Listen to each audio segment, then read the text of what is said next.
4 महान देवता एक साथ इस दुनिया में उतरते हैं। सभी एक ही लड़के को अपना अनुयायी चुनते हैं। जब सबको लगता है कि उसका भविष्य उज्जवल होगा, तभी वो लड़का उन सब के चेहरे पर एक एक मुक्का मारता है और फिर सभी देवताओं द्वारा त्याग दिया गया एक दिव्य अस्त्र बन जाता है।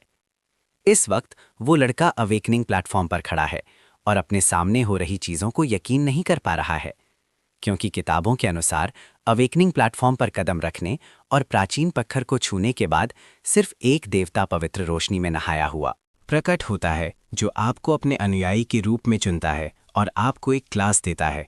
उसके बाद से आप उस देवता का पालन करेंगे, राक्षसों को मारेंगे और उनकी हार्ट फायर का बलिदान देंगे। अभी युद्ध की देवी उसकी तरफ घमंड से देख रही है। अवेकेंड वन, मैंने तुम्हारी लगन और भक्ति को महसूस किया है। मेरे साथ चलो और मैं तुम्हें एक योद्धा का गौरव दूंगी।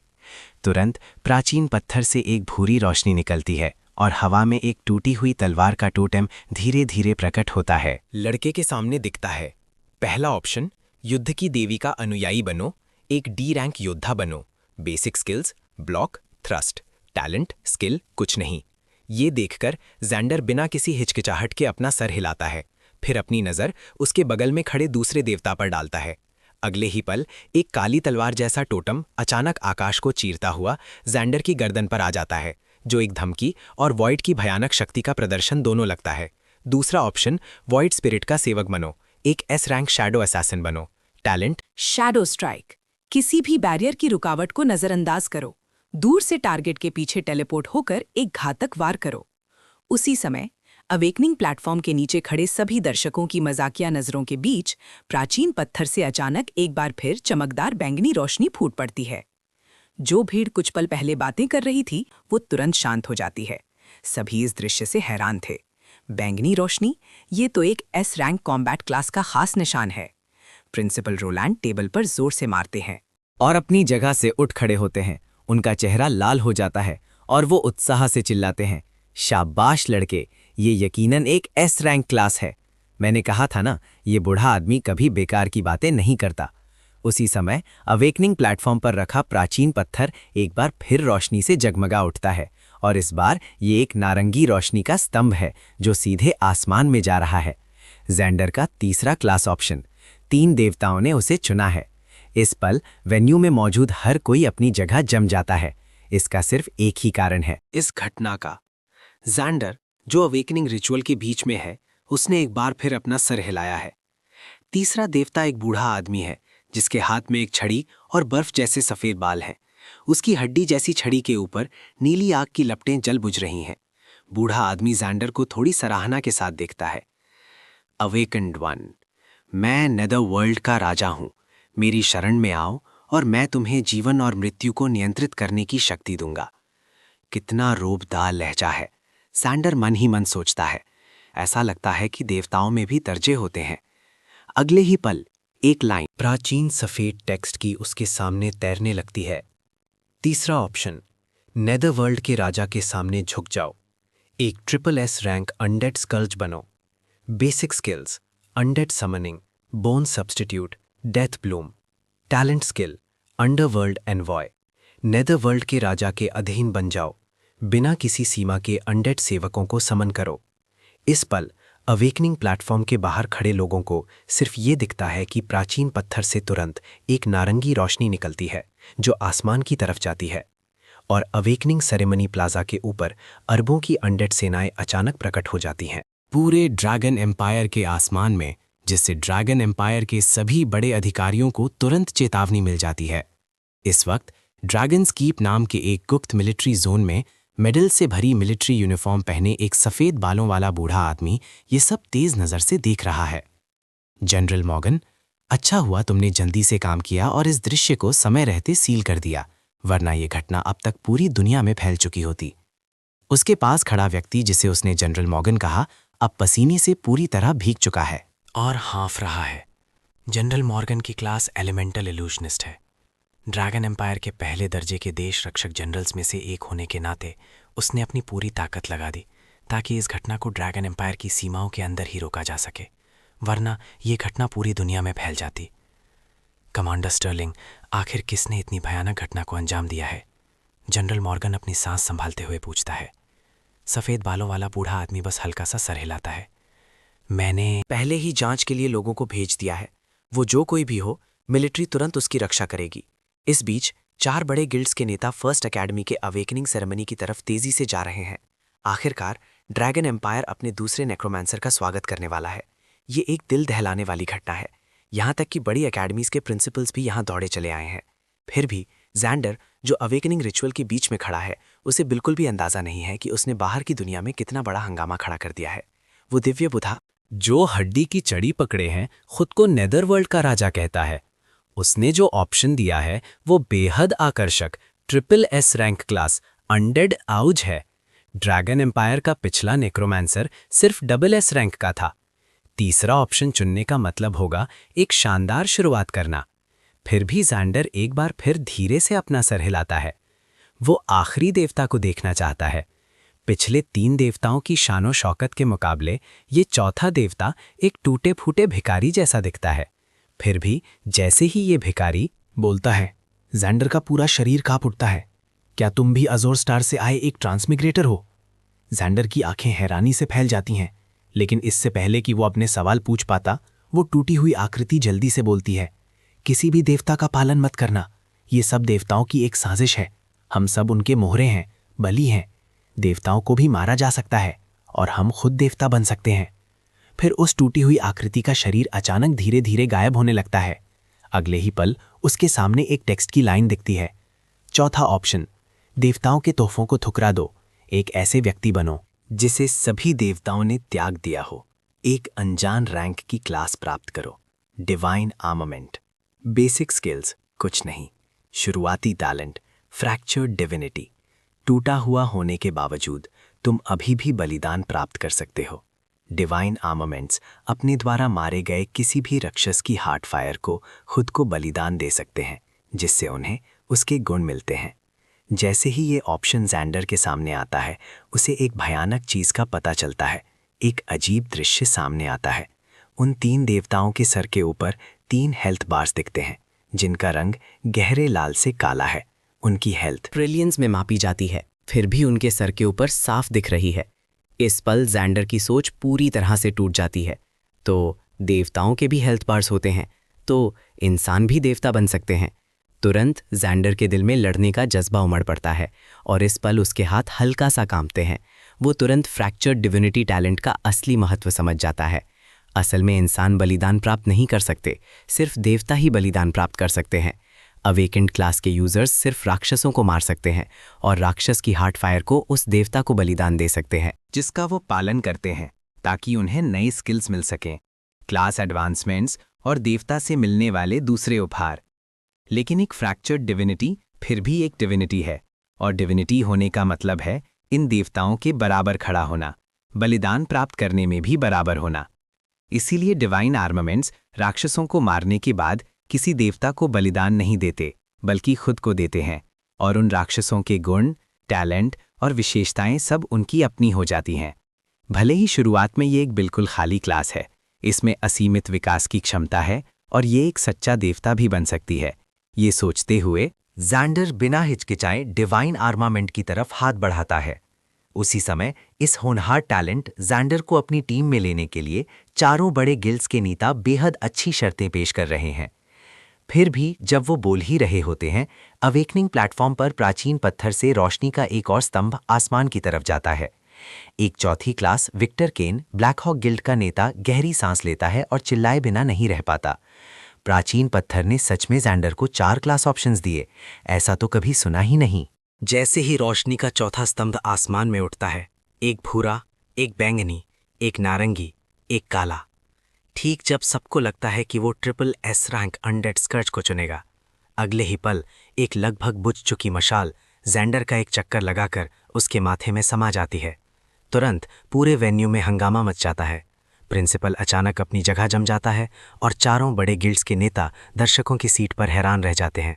अवेकनिंग सेरेमनी के ऊपर काले बादल के आखिरी निशान को धीरे धीरे गायब होते देख सबकी आंखों में अविश्वास दिखता है।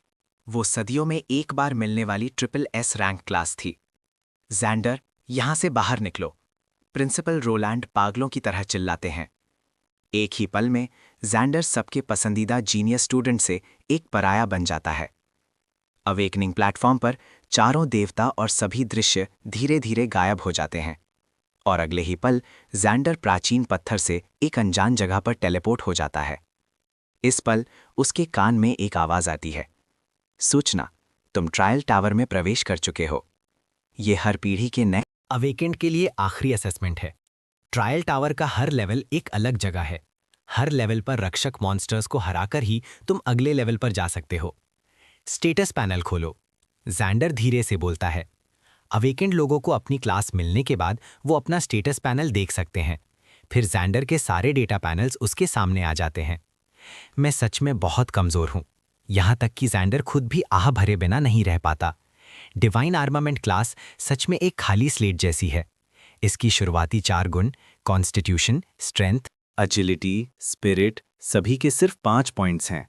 आर्म टैलेंट सबसे नीचे ग्रे, वाइट, ग्रीन, ब्लू से लेकर ऊपर के पर्पल और ऑरेंज ट्रेट्स तक होते हैं। टैलेंट ट्रेट का ग्रेड जितना ऊंचा होता है वो उतना ही शक्तिशाली होता है। फिर भी जैंडर का फ्रैक्चर डिविनिटी ट्रेट खून जैसा अजीब लाल है। हार्ट फायर का बलिदान देकर फ्रैक्चर डिविनिटी को पूरा किया जा सकता है। मुझे उम्मीद है मैंने गलत नहीं चुना। जैंडर अपने दांत पीसता है, फिर अपने पास रखे हथियारों के संदूक से एक भाला चुनता है। तभी ट्रायल टावर के पहले लेवल का रक्षक मॉन्स्टर उसके सामने आता है। नुकीला सर, नुकीले कान और घिनौनी हरी त्वचा। एक इंसान जैसा दिखने वाला मॉन्स्टर जिसे गॉब्लिन कहते हैं। जैंडर इस तरह के मॉन्स्टर को तुरंत पहचान लेता है। ये जीव अपनी तेज प्रजनन क्षमता से अपनी आबादी बनाए रखते हैं और भले ही ये सबसे कमज़ोर मॉन्स्टर्स में से हैं, जैंडर के खाली स्टैट्स के लिए वो लापरवाह होने की हिम्मत नहीं कर सकता। जैंडर अपना भाला कसकर पकड़ता है और सावधानी से कुछ कदम पीछे हटता है।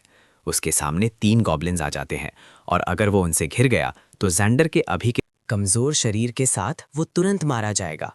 इस पल जैंडर एक ऊंचे पेड़ से पीठ टिका लेता है। जमीन से निकली विशाल जड़ें उसे एक फायदेमंद ऊंची जगह देती हैं। अब सामने से दौड़ता हुआ गॉब्लिन अचानक जैंडर पर हमला करता है। उसके हाथ में एक जंग लगी लोहे की तलवार है। एक झंझनाहट के साथ जैंडर दोनों हाथों से भाला पकड़ता है और ठीक निशाने के साथ गॉब्लिन के हाथ से लोहे की तलवार गिरा देता है। फिर मौके का फायदा उठाकर वो जोर से अपना भाला गॉब्लिन के शरीर के आर पार कर देता है और उसे वहीं मार देता है। ये देखकर बचे हुए 2 गॉब्लिन्स एक साथ सैंडर पर हमला करते हैं। फिर भी वो शांत रहता है, तेजी से कदम बदलकर बचता है और अपने भाले से उनके वार रोकता है।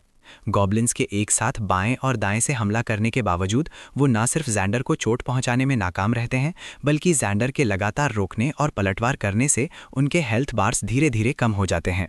5 मिनट बाद सफ़ेद रोशनी की 3 किरणें जैंडर के सर के ऊपर इकट्ठा होती हैं और उसका लेवल 1 से बढ़ जाता है। इस पल हर गॉब्लिन के शरीर पर हल्की आग दिखती है। लगता है ये ही हार्ट फायर है। बिना किसी हिचकिचाहट के जैंडर तुरंत इन हार्ट फायर्स का बलिदान खुद को दे देता है। 3 हार्ट फायर बलिदानों के बाद उसके कान में एक मधुर आवाज सुनाई देती है। D rank talent trait savage प्राप्त हुआ। स्ट्रेंथ एट्रीब्यूट 100 पॉइंट्स बढ़ गया। इस पल जैंडर का दिल खुशी से झूम उठता है। पूरे 105 स्ट्रेंथ पॉइंट्स के साथ जैंडर की हमला करने की शक्ति 135 तक पहुंच जाती है। क्या बलिदान प्राप्त करना ऐसा महसूस होता है? जैंडर अनजाने में अपने टैलेंट पैनल में फ्रैक्चर डिविनिटी को देखता है। फ्रैक्चर डिविनिटी इतने शक्तिशाली बलिदान प्रभाव पैदा कर सकती है, तो उन देवताओं का क्या जिनके पास पूरी डिविनिटी है और जो हर दिन अनगिनत अनुयायियों से बलिदान का आनंद लेते हैं? उनके एनहांसमेंट्स कितने भयानक होंगे और वो अपने अनुयायियों को सिर्फ कुछ स्किल्स और क्लास एडवांसमेंट्स ही देते हैं। इस पल जैंडर अपना भाला पकड़ता है और जंगल में आगे बढ़ता है। पहले लेवल की जगह अभी भी बहुत बड़ी है, सिर्फ 2 या 3 गॉब्लिन से कहीं ज्यादा। उनके नेता को मारकर ही वो अगले लेवल पर जा सकता है। जल्द ही जैंडर गॉब्लिन्स के एक और छोटे समूह को खोज लेता है। जैंडर को हर एक गॉब्लिन को खत्म करने के लिए सिर्फ एक वार की जरूरत है।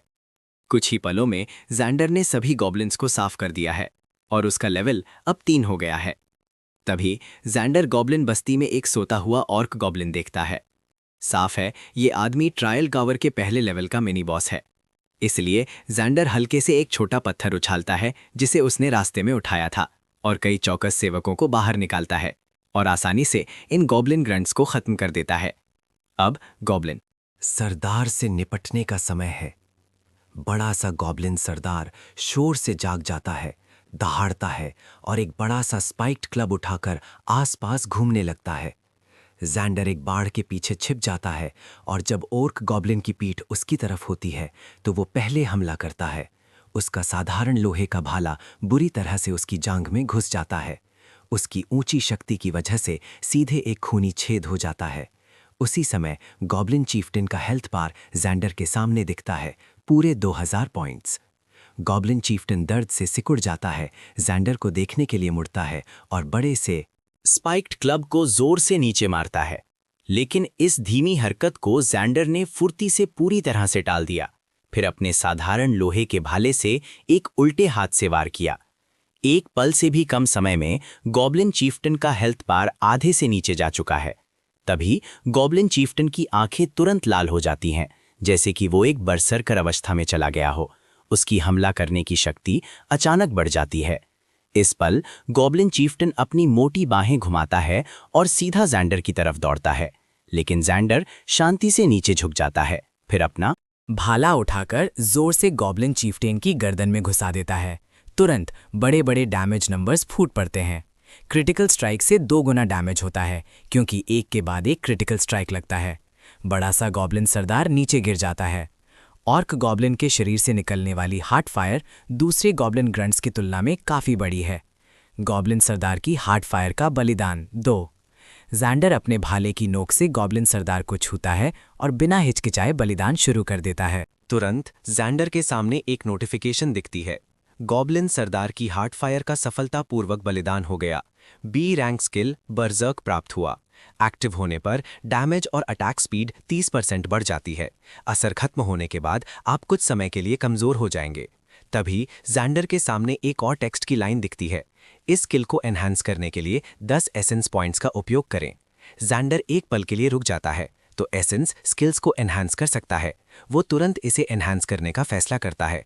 अगले ही पल berserk skill beast blood surge में अपग्रेड हो जाती है। बी रैंक से ए रैंक में पहुंच जाती है। असर श्रेष्ठ खून, ऑक जाति का एक टैलेंट स्किल।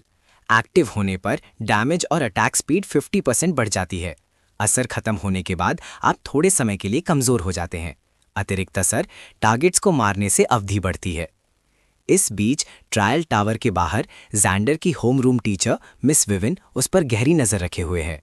जब जैंडर ने SSS rank undead scourge class को ठुकरा दिया तो दर्शक दूसरे ट्रायलिस्ट्स को देखने लगे और सिर्फ मिस विविन चुपचाप अपने व्यूइंग डिवाइस को जैंडर के पर्सपेक्टिव पर लॉक कर लेती है।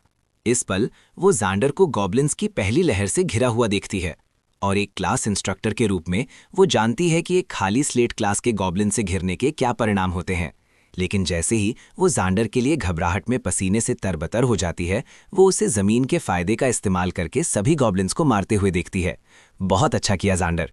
यहाँ तक कि मिस विविन जो कॉम्बैट कोर्सेज पढ़ाती हैं भी मन ही मन उसकी प्रशंसा किए बिना नहीं रह पाती, क्योंकि इस लेवल का प्रदर्शन जो जैंडर ने किया है, यहाँ तक कि पूरे ड्रैगन एम्पायर की वर्तमान पीढ़ी के अवेकेंट्स को भी देखें तो 5 से भी कम लोग ऐसा कर पाते।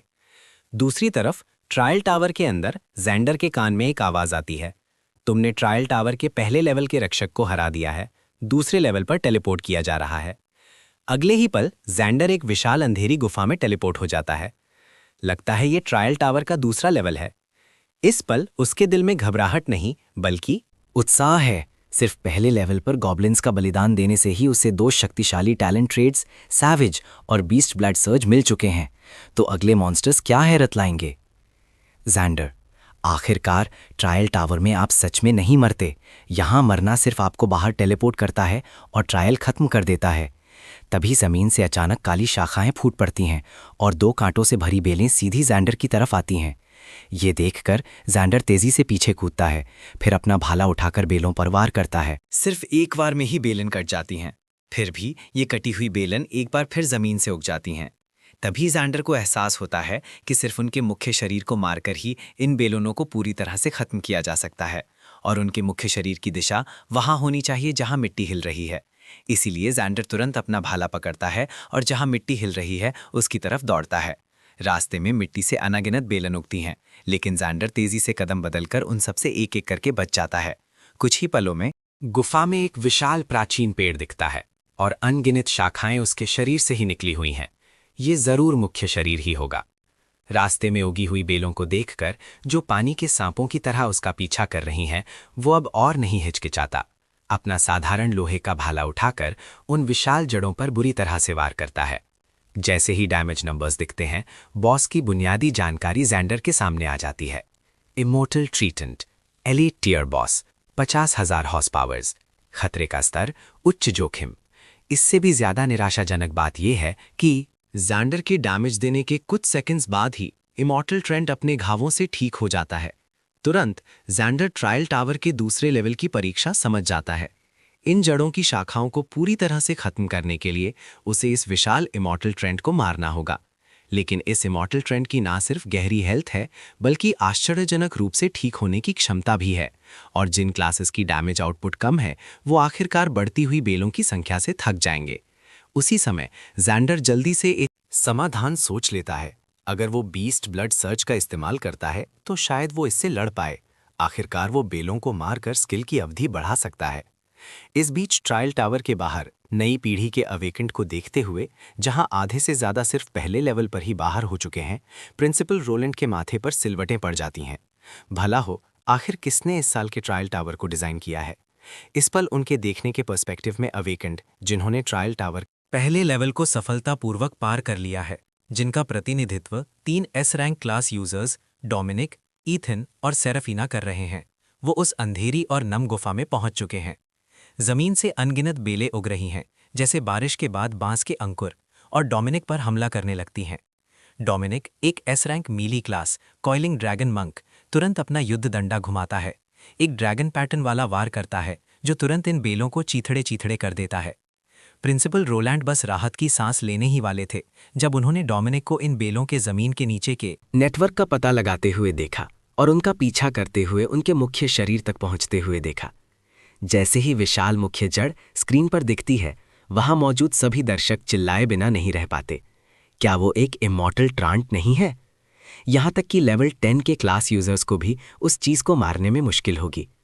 प्रिंसिपल को गुस्सा आ जाता है, इस डर से कि दूसरा लेवल ही इस साल फर्स्ट एकेडमी के आधे अवेकेंट को बाहर कर देगा। सभी नॉन डैमेज डीलिंग क्लासेस शायद यहीं रुक जाएंगे। एक कोने में दूसरी तरफ होमरूम टीचर मिस विवियन अपना सर नीचे किए हुए ज़ैंडर की स्थिति पर गहरी नज़र रखे हुए हैं। ज़ैंडर को इमॉर्टल ट्रायंट के मुख्य शरीर पर हमला करते हुए देखकर मिस विवियन, जो कॉम्बैट टेक्निक्स पढ़ाती हैं, तुरंत ये ध्यान देती हैं कि ज़ैंडर की हरकतें पहले लेवल की तुलना में लगभग 2 गुना तेज़ लग रही हैं। क्या हो रहा है? मिस विवियन छिपी हुई हैरानी से सोचती हैं। इस पल ज़ैंडर ने इमॉर्टल ट्रायंट मुख्य शरीर के चारों तरफ घूमते हुए डैमेज देना शुरू कर दिया है। इमॉर्टल ट्रांस मुख्य शरीर के पास खुद हमला करने का कोई साधन नहीं है। वो पूरी तरह से ज़मीन के नीचे से निकलने वाली जड़ों की शाखाओं पर निर्भर है। इसलिए ट्रायल टावर का दूसरा लेवल अनिवार्य रूप से एक डमी है जो बर्स्ट डैमेज आउटपुट का परीक्षण करता है। ज़ैंडर का साधारण लोहे का भाला बिना रुके लगातार घुस रहा है और 200 तक के डैमेज नंबर्स एक के बाद एक फूट रहे हैं।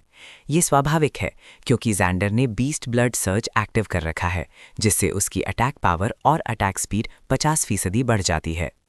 थॉर्नवाइन मारी गई। बीस्ट ब्लड सर्च की अवधि 10 सेकंड्स बढ़ गई। 10 सेकंड के चक्रों में ज़ैंडर के ठीक तालमेल के नियंत्रण में इमॉर्टल ट्रायंट का हेल्थ बार धीरे धीरे कम होता जाता है। कुछ ही पलों में जैसे ही ज़ैंडर का आखिरी भाला विशाल पेड़ में घुसता है, विशाल ट्रायंट मुख्य शरीर हार जाता है। भारी मात्रा में सफ़ेद अनुभव की रोशनी सीधे ज़ैंडर के शरीर में जाती है, जिससे उसका लेवल एक साथ 3 बढ़ जाता है और वो सीधे लेवल 8 पर पहुंच जाता है। लेकिन जो चीज़ ज़ैंडर को ज़्यादा दिलचस्प लगती है, वो है ज़मीन पर इमॉर्टल ट्रायंट द्वारा छोड़ी गई प्रचुर हार्ट फायर। बलिदान। ज़ैंडर की बलिदान की हरकतें अब और भी अभ्यस्त हो चुकी हैं और हार्टफायर जुगनुओं के झुंड की तरह तुरंत ज़ैंडर के भाले की नोक के चारों तरफ घूमती है और फिर धीरे धीरे गायब हो जाती है। इमॉर्टल ट्रायंट्स हार्टफायर सफलतापूर्वक बलिदान हो गया। प्राप्त हुआ talent trait photosynthetic recovery trait, rank S rank. असर: इमॉर्टल ट्रायंट की शक्तिशाली ठीक होने की क्षमता। रोशनी में नहाने पर आपके सभी रिकवरी प्रभाव 500% बढ़ जाते हैं। भले ही इमॉर्टल ट्रेंट सिर्फ एक इलीट टियर बॉस है, उसकी रिकवरी क्षमता सभी मॉन्स्टर्स में सबसे अच्छी है। तभी उसके कान में फिर से एक नोटिफिकेशन सुनाई देती है। तुमने ट्रायल टावर के दूसरे लेवल के रक्षक को हरा दिया है। ट्रायल टावर के तीसरे लेवल पर टेलीपोर्ट किया जा रहा है। पलक झपकते ही ज़ैंडर उस अंधेरी नम गुफा से एक खुले आसमान के नीचे एक दलदल में टेलीपोर्ट हो जाता है। ट्रायल टावर के तीसरे लेवल में प्रवेश करने वाले 5वें अवेकेंड बनने पर बधाई। ट्रायल टावर में शेष अवेकेंड 47। इस पल ज़ैंडर हैरान है, एलिमिनेशन रेट बहुत ज्यादा तेज है। आखिरकार इस साल के अवेकनिंग सेरेमनी में 10,000 से ज्यादा छात्रों ने हिस्सा लिया था, और जिसने भी इस साल के ट्रायल टावर को डिजाइन किया है उसने एक ऐसा एलिमिनेशन मैकेनिज्म बनाया है जो बहुत ज्यादा कठोर है। तो तीसरे लेवल पर किस तरह की कठोर चुनौती इंतजार कर रही है?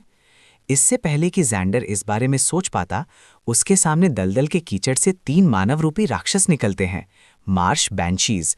ज़ैंडर का दिल बुझल जाता है और वो तेजी से आसपास के नुकीले पत्थरों की तरफ बचकर भागता है। पत्थर के ढेरों के पास अगले ही पल एक ध्वनि हमला जो बेहद विस्तृत था उसकी पिछली जगह पर गिरा और पूरा पत्थर का स्लैब तुरंत चूर-चूर हो गया। उसे जल्द ही एहसास हो गया कि इस लेवल की परीक्षा मुख्य रूप से चुनौती देने वाले की बचने की क्षमता या सहन शक्ति का परीक्षण करती है। आखिरकार बैंशी के ध्वनि हमले का दायरा बहुत बड़ा था, और अगर किसी चुनौती देने वाले की बचने की क्षमता अच्छी नहीं होती तो वो इस लेवल की परीक्षा में जल्दी ही बाहर हो जाते। ये सोचते हुए ज़ैंडर हल्का सा मुस्कुराए बिना नहीं रह पाया। बचने की क्षमता के मामले में अभी का ज़ैंडर शायद उन ए रैंक या एस रैंक के एजिलिटी टाइप के क्लास यूजर से तुलना नहीं कर सकता, लेकिन सहन शक्ति के मामले में अभी फोटोसिंथेटिक रिकवरी पैसिव स्किल पाने के बाद ज़ैंडर को विश्वास है कि इस स्तर पर कोई भी उसका मुकाबला नहीं कर सकता। अगले ही पल ज़ैंडर का शरीर अचानक आगे की तरफ बढ़ जाता है, सबसे नज़दीक के मार्श बैंशी की तरफ दौड़ता है। भले ही उसके पैर पहले से ही दलदल के धीमे करने वाले प्रभाव से प्रभावित थे, ज़ैंडर का मारने का इरादा कम नहीं हुआ और उसने अपना साधारण लोहे का भाला एक जोरदार वार के लिए उठाया। 137 का डैमेज देने के बाद ज़ैंडर ने जल्दी से अपना भाला वापस खींच लिया और भागने के लिए मुड़ गया। तभी 2 मार्श बैंशीज के ध्वनि हमले आ पहुंचे। लहरों की तरह रिपल्स उसके सर पर टकरा रहे थे। इस पल ज़ैंडर को सिर्फ अपना सर घूमता हुआ महसूस हुआ। अब लेवल 8 पर ज़ैंडर के पास कुल 500 हॉर्स पावर्स हैं और इन 2 हमलों को झेलने के बाद उसकी आधे से भी कम हेल्थ बची है। फिर भी ज़ैंडर के पिछले वार में उस मार्श बैंशी की लगभग 1/3 हेल्थ ले ली थी। इस पल पत्थरों के पीछे छिपे हुए ज़ैंडर का फोटोसिंथेटिक रिकवरी प्रभाव एक्टिव हो जाता है और उसकी हेल्थ देखने लायक गति से ठीक होने लगती है। फिर ज़ैंडर बार बार यही क्रिया दोहराता है और 10 मिनट से ज़्यादा समय के बाद आखिरकार उसने तीनों मार्श बैंशीज़ को मार डाला। तीनों मार्श बैंशीज़ की हार्ट फायर धीरे धीरे ज़ैंडर के आसपास घुल जाती है। मार्श बैंशीज़ की हार्ट फायर सफलतापूर्वक बलिदान हो गई। स्किल वाटर स्टेप प्राप्त हुआ। असर जल जीवियों का एक अनोखा टैलेंट स्किल। अपने पूरे शरीर को घेरने के लिए पानी को बुलाओ, जिससे अधिकतर धीमे करने वाले नियंत्रण प्रभावों से प्रतिरक्षित हो जाओ। पैसिव प्रभाव से मूवमेंट स्पीड 15% बढ़ जाती है। तभी एक जानी पहचानी आवाज़ फिर से सुनाई दी। बधाई हो, तुमने तीसरे लेवल की रक्षक मॉन्स्टर्स को हरा दिया है। ट्रायल टावर की चौथे लेवल पर टेलीपोर्ट किया जा रहा है। ध्यान दें, इस लेवल में सभी रक्षक मॉन्स्टर्स को मारने की ज़रूरत नहीं है। आपको सिर्फ केंद्रीय टेलीपोर्टेशन अरे तक जिंदा पहुंचना है। रक्षक मॉन्स्टर्स को मारने की ज़रूरत नहीं है। ज़ैंडर का दिल संदेह से भर जाता है और वो और भी सतर्क हो जाता है। ट्रायल टावर का चौथा लेवल ज़रूर कोई छलावा है। कुछ सेकंड्स बाद ट्रायल टावर के चौथे लेवल पर टेलीपोर्ट होने के बाद ज़ैंडर हैरान रह जाता है, क्योंकि इस जगह की रक्षा करने वाले सिर्फ कुछ मॉन्स्टर्स नहीं बल्कि एक पूरा स्पेक्ट्रल स्पाइडर का घोंसला है। जालों की परत दर परत एक ना बच पाने वाले जाल की तरह ट्रायल टावर के चौथे लेवल को एक सच्चे मकड़ी के अड्डा में बदल दिया है। जो कोई भी इस जगह पर प्रवेश करेगा वो धीरे धीरे बंध जाएगा और फिर सभी दिशाओं से मकड़ियों के झुंड आ जाएंगे। ये राक्षस जैसे मकड़ी मॉन्स्टर्स अपने जहरीले दांतों से अजीब स्पेक्ट्रल आग चिंगते हैं। एक दोहरा आग जहर गुण वाला हमला करने का तरीका, जलने के साथ साथ विषक्त डैमेज समय के साथ। ज़ैंडर ने जल्दी से वाटर स्टेप का इस्तेमाल किया और उसके आसपास से पानी की एक धार निकली जो धीरे धीरे उसके पैरों को घेरने लगी।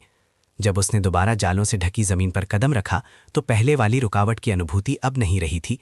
स्किल एक्टिव होने के दौरान ज़ैंडर चौथे लेवल के केंद्र की तरफ तेजी से बढ़ता है, लेकिन ज़ैंडर की कुशल गति के बावजूद हर तरफ स्पेक्ट्रल स्पाइडर्स के झुंड से घिरा होने के कारण वो बच नहीं पाता।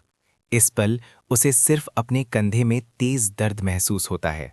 स्पेक्ट्रल वेनम स्टेटस में प्रवेश। 1 सेकंड में जहर और जलने से दोहरा डैमेज समय के साथ जैंडर के सर के ऊपर दिखता है। कुछ ही पलों में जैंडर लापरवाही से आगे बढ़ते हुए इस लेवल के केंद्र के लगभग पहुंच चुका है और ऊपर देखने पर वो हल्का सा स्पेक्ट्रल स्पाइडर के घोंसले के ऊपर देख सकता है, जहां एक टेलीपोर्टेशन एरे अजीब नीली रोशनी से चमक रहा है। फिर भी जैसे ही वो टेलीपोर्टेशन एरे में कदम रखने वाला होता है, वो अचानक रुक जाता है और अपने पीछे घनी संख्या में स्पेक्ट्रल स्पाइडर्स को देखकर जैंडर अचानक अपना भाला उठाकर उन पर हमला कर देता है। जैंडर, वो क्या कर रहा है? मिस विविन, जैंडर के पर्सपेक्टिव को देखने वाली अकेली शख्स, तुरंत हैरान रह जाती है। वो साफ साफ टेलीपोर्टेशन एरे तक पहुंच चुका है, फिर भी वो इन स्पेक्ट्रल स्पाइडर्स को मारने के लिए वापस मुड़ जाता है। क्या उसे नहीं पता कि अगर ट्रायलिस्ट्स एक ही आखिरी लेवल पर पहुंचते हैं तो जो कोई आखिरी लेवल पर पहले पहुंचता है उसे ज़्यादा स्कोर मिलता है? इस पल जैंडर भी बहुत तनाव में है। एक तरफ उसे ये सुनिश्चित करना होगा कि कोई स्पेक्ट्रल स्पाइडर उसके पास ना आ पाए, वहीं दूसरी तरफ उसे अपने हेल्थ बार पर नज़र रखनी होगी, जो स्पेक्ट्रल वेनम के प्रभाव से लगातार गिर रहा है। और भी ज़्यादा स्पाइडर्स उसके पीछे आते हैं और जैंडर जल्दी से बलिदान अनुष्ठान शुरू करता है। एक पैर पीछे हटकर टेलीपोर्टेशन एरे में कदम रखता है। जैसे ही आसपास का नज़ारा घूमता है, जैंडर के सामने एक नोटिफिकेशन दिखती है। स्पेक्ट्रल स्पाइडर की हार्ट फायर सफलतापूर्वक बलिदान हो गई। टैलेंट प्राप्त हुआ स्पेक्ट्रल वेनम। इस बेहद रोमांचक नोटिफिकेशन से जैंडर का दिल खुशी से भर जाता है। आखिरकार सभी असामान्य स्थितियों के प्रभावों में जहर सबसे ज़्यादा मॉन्स्टर टाइप्स का मुकाबला करता है। उसके बाद आग। अधिकतर रून वाले जीव या लकड़ी गुण वाले जीव आग के प्रति कमज़ोर होते हैं। स्पेक्ट्रल वेनम इन दोनों असामान्य स्थितियों को मिलाता है, जिससे ये मॉन्स्टर्स को मारने के लिए व्यावहारिक रूप से एक दिव्य अस्त्र बन जाता है। स्किल इफ़ेक्ट देखें। जैंडर धीरे से बोलता है, ट्रेड इफ़ेक्ट। स्पेक्ट्रल स्पाइडर प्रजाति का एक अनोखा जहर जो लावा जहर बाधाओं में बढ़ता है। इस्तेमाल करने पर यह आपके हथियार को स्पेक्ट्रल वेनम से लपेट देता है। एक टारगेट को मारने पर एक स्टैक चलने का और एक स्टैक विषक्त प्रभाव का लगता है। जलने से समय के साथ डैमेज होता है और टारगेट का डिफेंस कम होता है। आखिरकार जैंडर चुपचाप ट्रायल टावर के 5वें लेवल का निरीक्षण करता है। ये जगह एक अरीना की तरह है। अचानक जमीन से कंपन होता है और एक विशाल भालू, एक छोटे पहाड़ के आकार का जिसके पूरे शरीर पर मोटे रोए हैं, प्रकट होता है। उसके पंजों पर लगे नाखून तलवार की तरह तेज हैं। फैंटम क्लॉ बेयर, लेवल 15, इली एयर बॉस, खतरे का स्तर अत्यधिक। इस पल जैंडर तुरंत तनाव में आ जाता है। ये वयस्क फैंटम क्लॉ बेयर कम से कम एक साधारण क्लास टीम की ताकत के बराबर हो सकता है और आसपास के अरेना में छिपने की कोई जगह नहीं है। लेकिन जैंडर ने हार मानने का कोई इरादा नहीं किया, क्योंकि फैंटम क्लॉ बेयर के पास रून की एक मोटी परत है, जिसका मतलब है कि वो आग और जहर दोनों के प्रति कमज़ोर है। दूसरी तरफ ट्रायल टावर के बाहर अवेकनिंग सेरेमनी प्लाजा पर प्रिंसिपल गहरी नज़र से बड़े स्क्रीन को घूर रहे हैं, कुछ नहीं कह रहे हैं। कुछ एस रैंक उम्मीदवारों के अलावा सिर्फ मुट्ठी भर ए रैंक क्लास यूजर्स बचे हैं। और जब वो 5वें लेवल पर फैंटम क्लॉ बेयर को देखते हैं तो हर कोई फिर से गाली दिए बिना नहीं रह पाता। भाड़ में जाए, किसने इन मॉन्स्टर्स को ट्रायल टावर में डाला है? नए अवेकेंड क्लास यूजर्स को छोड़ो, यहाँ तक कि एक पूरी क्लास टीम भी शायद एक वयस्क फैंटम क्लॉ बेयर को विश्वास के साथ नहीं हरा सकती। आखिर इस साल का ट्रायल टावर डिजाइनर कौन है? ठीक इसी पल एक मिलिट्री रिसर्च फैसिलिटी में हाई डेफिनेशन स्क्रीन्स पूरे ऑब्जर्वेशन रूम में भरे हुए हैं और उनमें से 95% पहले ही काले और सफेद हो चुके हैं। लगता है इस साल का ट्रायल टावर यहीं खत्म होता है। Researcher Felix. खैर, कौन ट्रायल टावर में एक वयस्क फैंटम क्लॉ बेयर को डालेगा? लेकिन लेफ्टिनेंट रेन बेपरवाह दिखते हैं। ड्रैगन स्केल असेसमेंट के दौरान एक फैंटम क्लॉ बेयर को गिराना सिर्फ प्रवेश स्तर की परीक्षा थी। कितने शर्म की बात है। इस साल के अवेकेंड 5वें लेवल को भी पार नहीं कर सकते, छुपे हुए लेवल को तो छोड़ ही दो। लेफ्टिनेंट, 5वें लेवल में एक वयस्क फैंटम क्लॉ बेयर है। आपने छुपे हुए लेवल के लिए किस तरह का मॉन्स्टर पकड़ा है? लेफ्टिनेंट रेन सबसे साधारण लहजे में बोलते हैं, लेकिन सबसे रोंगटे खड़े कर देने वाले शब्द कहते हैं। कुछ खास नहीं, सिर्फ एक ड्रैगन का बच्चा।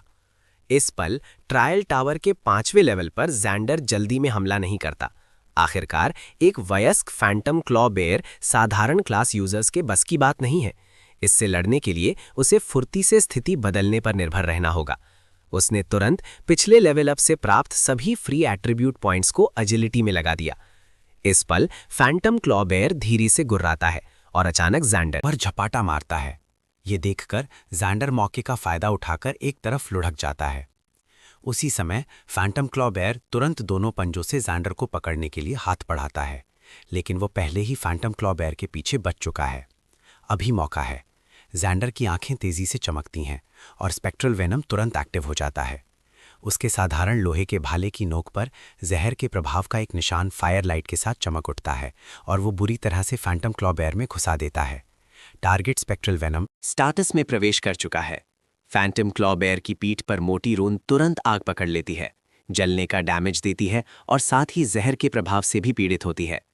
कुछ ही सेकंड्स में उसके हेल्थ बार का एक छोटा सा हिस्सा तेजी से कम हो जाता है। जैंडर वाटर स्टेप से मिली मूवमेंट स्पीड बूस्ट का इस्तेमाल करके गुस्से में भरे फैंटम क्लॉ बेयर से तेजी से दूरी बना लेता है।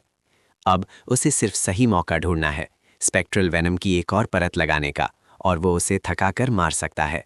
लेकिन इस पल ट्रायल टावर्स के 5वें लेवल पर पहुंचे दूसरे अवेकेंड जेंडर की तरह किस्मत वाले नहीं हैं। एस रैंक क्लास यूजर्स सभी फैंटम क्लॉ बेयर्स के हमले के नीचे सफेद रोशनी के कणों में बदल जाते हैं। जैसे ही सरफीना का पर्सपेक्टिव धीरे धीरे ग्रे और सफेद होता है, आखिरी एस रैंक क्लास यूजर्स का ट्रायल टावर भी खत्म हो जाता है। अवेकनिंग सेरेमनी के दर्शकों की नज़रों में इस साल का अवेकनिंग सेरेमनी यहीं खत्म हो जाना चाहिए। फर्स्ट एकेडमी ने 3 एस रैंक क्लास स्टूडेंट्स को अवेकेंड किया, लेकिन दुर्भाग्यवश कोई भी ट्रायल टावर्स के 5वें लेवल को पार नहीं कर पाया। ठीक जब सब उठकर जाने लगते हैं, ट्रायल टावर का बड़ा स्क्रीन अपने आप एक अलग व्यू में बदल जाता है। रुको, ट्रायल टावर में अभी भी एक अवेकेंट कैसे हैं? क्या सभी बाहर नहीं हो गए? इस पल जो लोग जा रहे थे उन्होंने हैरानी से अपने सर घुमाए और ट्रायल टावर के बड़े स्क्रीन को देखा। बड़े स्क्रीन पर एक अवेकेंट जिसे पहले कभी नहीं देखा गया था एक भाला पकड़े हुए है। बेहद सटीक स्थिति बदल रहा है, लगातार फैंटम क्लॉ बेयर के ब्लाइंड स्पॉट्स में रह रहा है, जबकि फैंटम क्लॉ बेयर का हेल्थ बार पहले ही 1/5 तक गिर चुका है। वो व्यक्ति जैंडर जैसा लगता है। उसी साल के साथ ही अवेकिन ने तुरंत उसे पहचान लिया। ये कैसे मुमकिन है? एक खाली स्लेट क्लास ट्रायल टावर्स के 5वें लेवल को पार नहीं कर सकती। सभी के चेहरों पर अविश्वास के भाव हैं। ईथन, जिसका चेहरा उभरी हुई नसों से भरा हुआ है, अचानक चिल्लाता है, देखो, उस फैंटम क्लॉ बेयर का हेल्थ बार जैंडर के हमलों से बिल्कुल कम नहीं हो रहा है। जैंडर जरूर चीटिंग कर रहा है। ईथन के शब्दों से तुरंत हंगामा मच जाता है और लोगों का एक समूह एक साथ खड़ा होकर चिल्लाता है, चीटिंग। इस पल मिस विवियन, कॉम्बैट इंस्ट्रक्टर, अब और चुप नहीं रह पाती। उसने खुद जैंडर को 5वें लेवल तक लड़ते हुए हर विस्तार से देखा था। मिस विवियन खड़ी होती है और भौएं सिकोड़कर डांटती है, सब शांत हो जाओ। हमलों से हेल्थ बार का ना घटना मतलब है कि फैंटम क्लॉ बेयर को जैंडर द्वारा एक असामान्य स्थिति से प्रभावित किया गया है। क्या तुम सब इस सबसे बुनियादी सिद्धांत को नहीं देख सकते? इस समय प्रिंसिपल रोलंड और डायरेक्टर जैंग भी स्क्रीन पर जैंडर को भावे सिकोड़कर देख रहे हैं। भले ही जैंडर आखिरकार इस फैंटम क्लॉ बेयर को ना मार पाए, ट्रायल टावर्स के नियमों के अनुसार जो ट्रायलिस्ट एक मॉन्स्टर के हेल्थ बार को ज़्यादा कम करेगा उसे ज़्यादा स्कोर मिलेगा। इसलिए जैंडर का इस ट्रायल टावर में पहला स्थान लगभग तय है। प्रिंसिपल रोलंड अपना सर घुमाए बना नहीं रह पाते और धीमी आवाज़ में डायरेक्टर जैंग से कहते हैं, ये क्या हो रहा है? अगर इस ट्रायल टावर का पहला स्थान का पुरस्कार उसे मिलता है तो क्या ये बर्बाद नहीं हो जाएगा? क्या आपको लगता है कि ट्रायल टावर सच में खराब हो गया है, जिसे उस लड़के ने एक कमजोरी का फायदा उठाया? डायरेक्टर जींग तुरंत विश्वास के साथ कहते हैं। प्रिंसिपल रोलन बिना किसी भाव के चेहरे के साथ हल्का सा सर हिलाते हैं और अवेकनिंग सेरेमनी के आसपास चीटिंग के बढ़ते हुए शोर को देखकर तुरंत अपना मन बना लेते हैं। भले ही जैंडर आखिरकार फैंटम क्लॉ बेयर को मार दे, आखिरी पुरस्कार बिल्कुल भी उसे नहीं दिया जा सकता। उसी समय जब जैंडर फैंटम क्लॉ बेयर पर स्पेक्ट्रल वेनम की एक और परत लगाता है, पूरे 10 स्टैक स्पेक्ट्रल वेनम के, हर सेकंड 10 से ज्यादा हेल्थ पॉइंट्स घटाते हुए। एक पल से भी कम समय में फैंटम क्लॉ बेयर का विशाल शरीर अचानक जमीन पर गिर जाता है। विशाल अनुभव से जैंडर लेवल 15 तक पहुंच जाता है। फैंटम क्लॉ बेयर की हार्ट फायर का बलिदान दो। जैंडर बिना हिचकिचाए बलिदान अनुष्ठान करता है। अगले ही पल एक नोटिफिकेशन सुनाई देती है, फैंटम क्लॉ बेयर की हार्ट फायर सफलतापूर्वक बलिदान हो गई। टैलेंट प्राप्त हुआ, savage chart scale effect. Phantom claw bear की तरह एक लक्ष्य की तरफ अटल शक्ति से आगे बढ़ो। लक्ष्य से टकराने पर एक स्टन प्रभाव पैदा करता है। तभी जैंडर के कान में फिर से एक आवाज़ सुनाई देती है, बधाई हो, तुमने इस ट्रायल टावर के सभी लेवल्स पार कर लिए हैं। क्या आप छुपे हुए लेवल को खोलना चाहते हैं? छुपे हुए लेवल का प्रसारण नहीं किया जाएगा। एक छुपा हुआ लेवल है। जैंडर हैरान है, क्या पिछले सभी ट्रायल टावर्स में सिर्फ 5 लेवल्स नहीं थे? उसे उम्मीद नहीं थी कि इस साल इसकी कठिनाई इतनी बढ़ जाएगी और यहाँ तक कि एक छुपा हुआ लेवल भी जोड़ दिया जाएगा जिसका प्रसारण नहीं होगा। ये डिज़ाइनर क्या प्लान कर रहा है, लेकिन जब मैं यहाँ आ ही गया हूँ तो देखने में क्या हर्ज है। इसलिए उसने तुरंत छुपे हुए लेवल में प्रवेश की पुष्टि की। शब्द खत्म होने से पहले ही जैंडर एक पहाड़ की चोटी पर टेलीपोर्ट हो जाता है। उसके सामने एक छोटा उड़ने वाला ड्रैगन प्रकट होता है। ये देखकर वो अनजाने में थूक निकल आता है। भाड़ में जाए, किसने यहाँ एक ड्रैगन का बच्चा रख दिया। ड्रैगन्स सभी मॉन्स्टर्स की सबसे भयानक प्रजातियों में से हैं। स्वाभाविक रूप से अद्वितीय जादू प्रतिरोध और ऐसे स्केल्स होते हैं जिनमें साधारण हथियार मुश्किल से घुस पाते हैं। यहाँ तक कि सबसे नीचे के ड्रैगन के बच्चे में भी गोल्ड टीयर बॉस की शक्ति होती है। लेकिन हैरानी की बात है, ये युवा ड्रैगन उसके प्रति कोई तेज दुश्मनी नहीं दिखा रहा है, बल्कि कुछ जिज्ञासा से जैंडर को घूर रहा है। काश मैं इसके साथ एक समझौता कर पाता। इस पल जैंडर बेबस होकर अपना सर हिलाता है। दुनिया में सिर्फ कुछ ही शक्तिशाली अवेकन ड्रैगन्स के साथ समझौता कर सकते हैं और सम्मानित ड्रैगन नाइट्स बन सकते हैं। जैंडर ने भी इसका सपना देखा है। एक ऊंचे ड्रैगन के ऊपर खड़े होकर प्रवेश ही काफी प्रभावशाली होगा। जब वो जाने ही वाला था तभी उसके सामने अचानक एक नोटिफिकेशन दिखती है। ऑब्सिडियन ड्रैगन आपके साथ समझौता करने का अनुरोध करता है, क्या आप स्वीकार करते हैं? एक ही पल में जैंडर हैरान रह जाता है।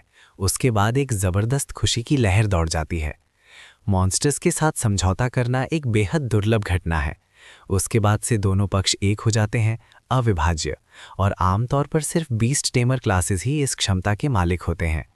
फिर भी बीस्ट टेमर्स में भी जो ड्रैगन्स के साथ समझौता कर सकते हैं उन्हें एक हाथ पर गिना जा सकता है।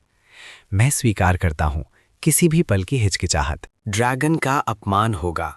अगले ही पल एक अनुष्ठान जिसमें एक विशेष समझौते की सामग्री है जैंडर और ड्रैगन के बच्चे के बीच प्रकट होता है। क्योंकि ड्रैगन के बच्चे ने जैंडर के साथ समझौता शुरू किया था, पूरा अनुष्ठान बहुत आसानी से पूरा हो जाता है। फिर जैंडर के सामने एक नोटिफिकेशन दिखती है, सफलतापूर्वक ऑब्सीडियन ड्रैगन से समझौता किया। लेवल 5 स्थिति किशोर प्रजाति ऑब्सीडियन ड्रैगन।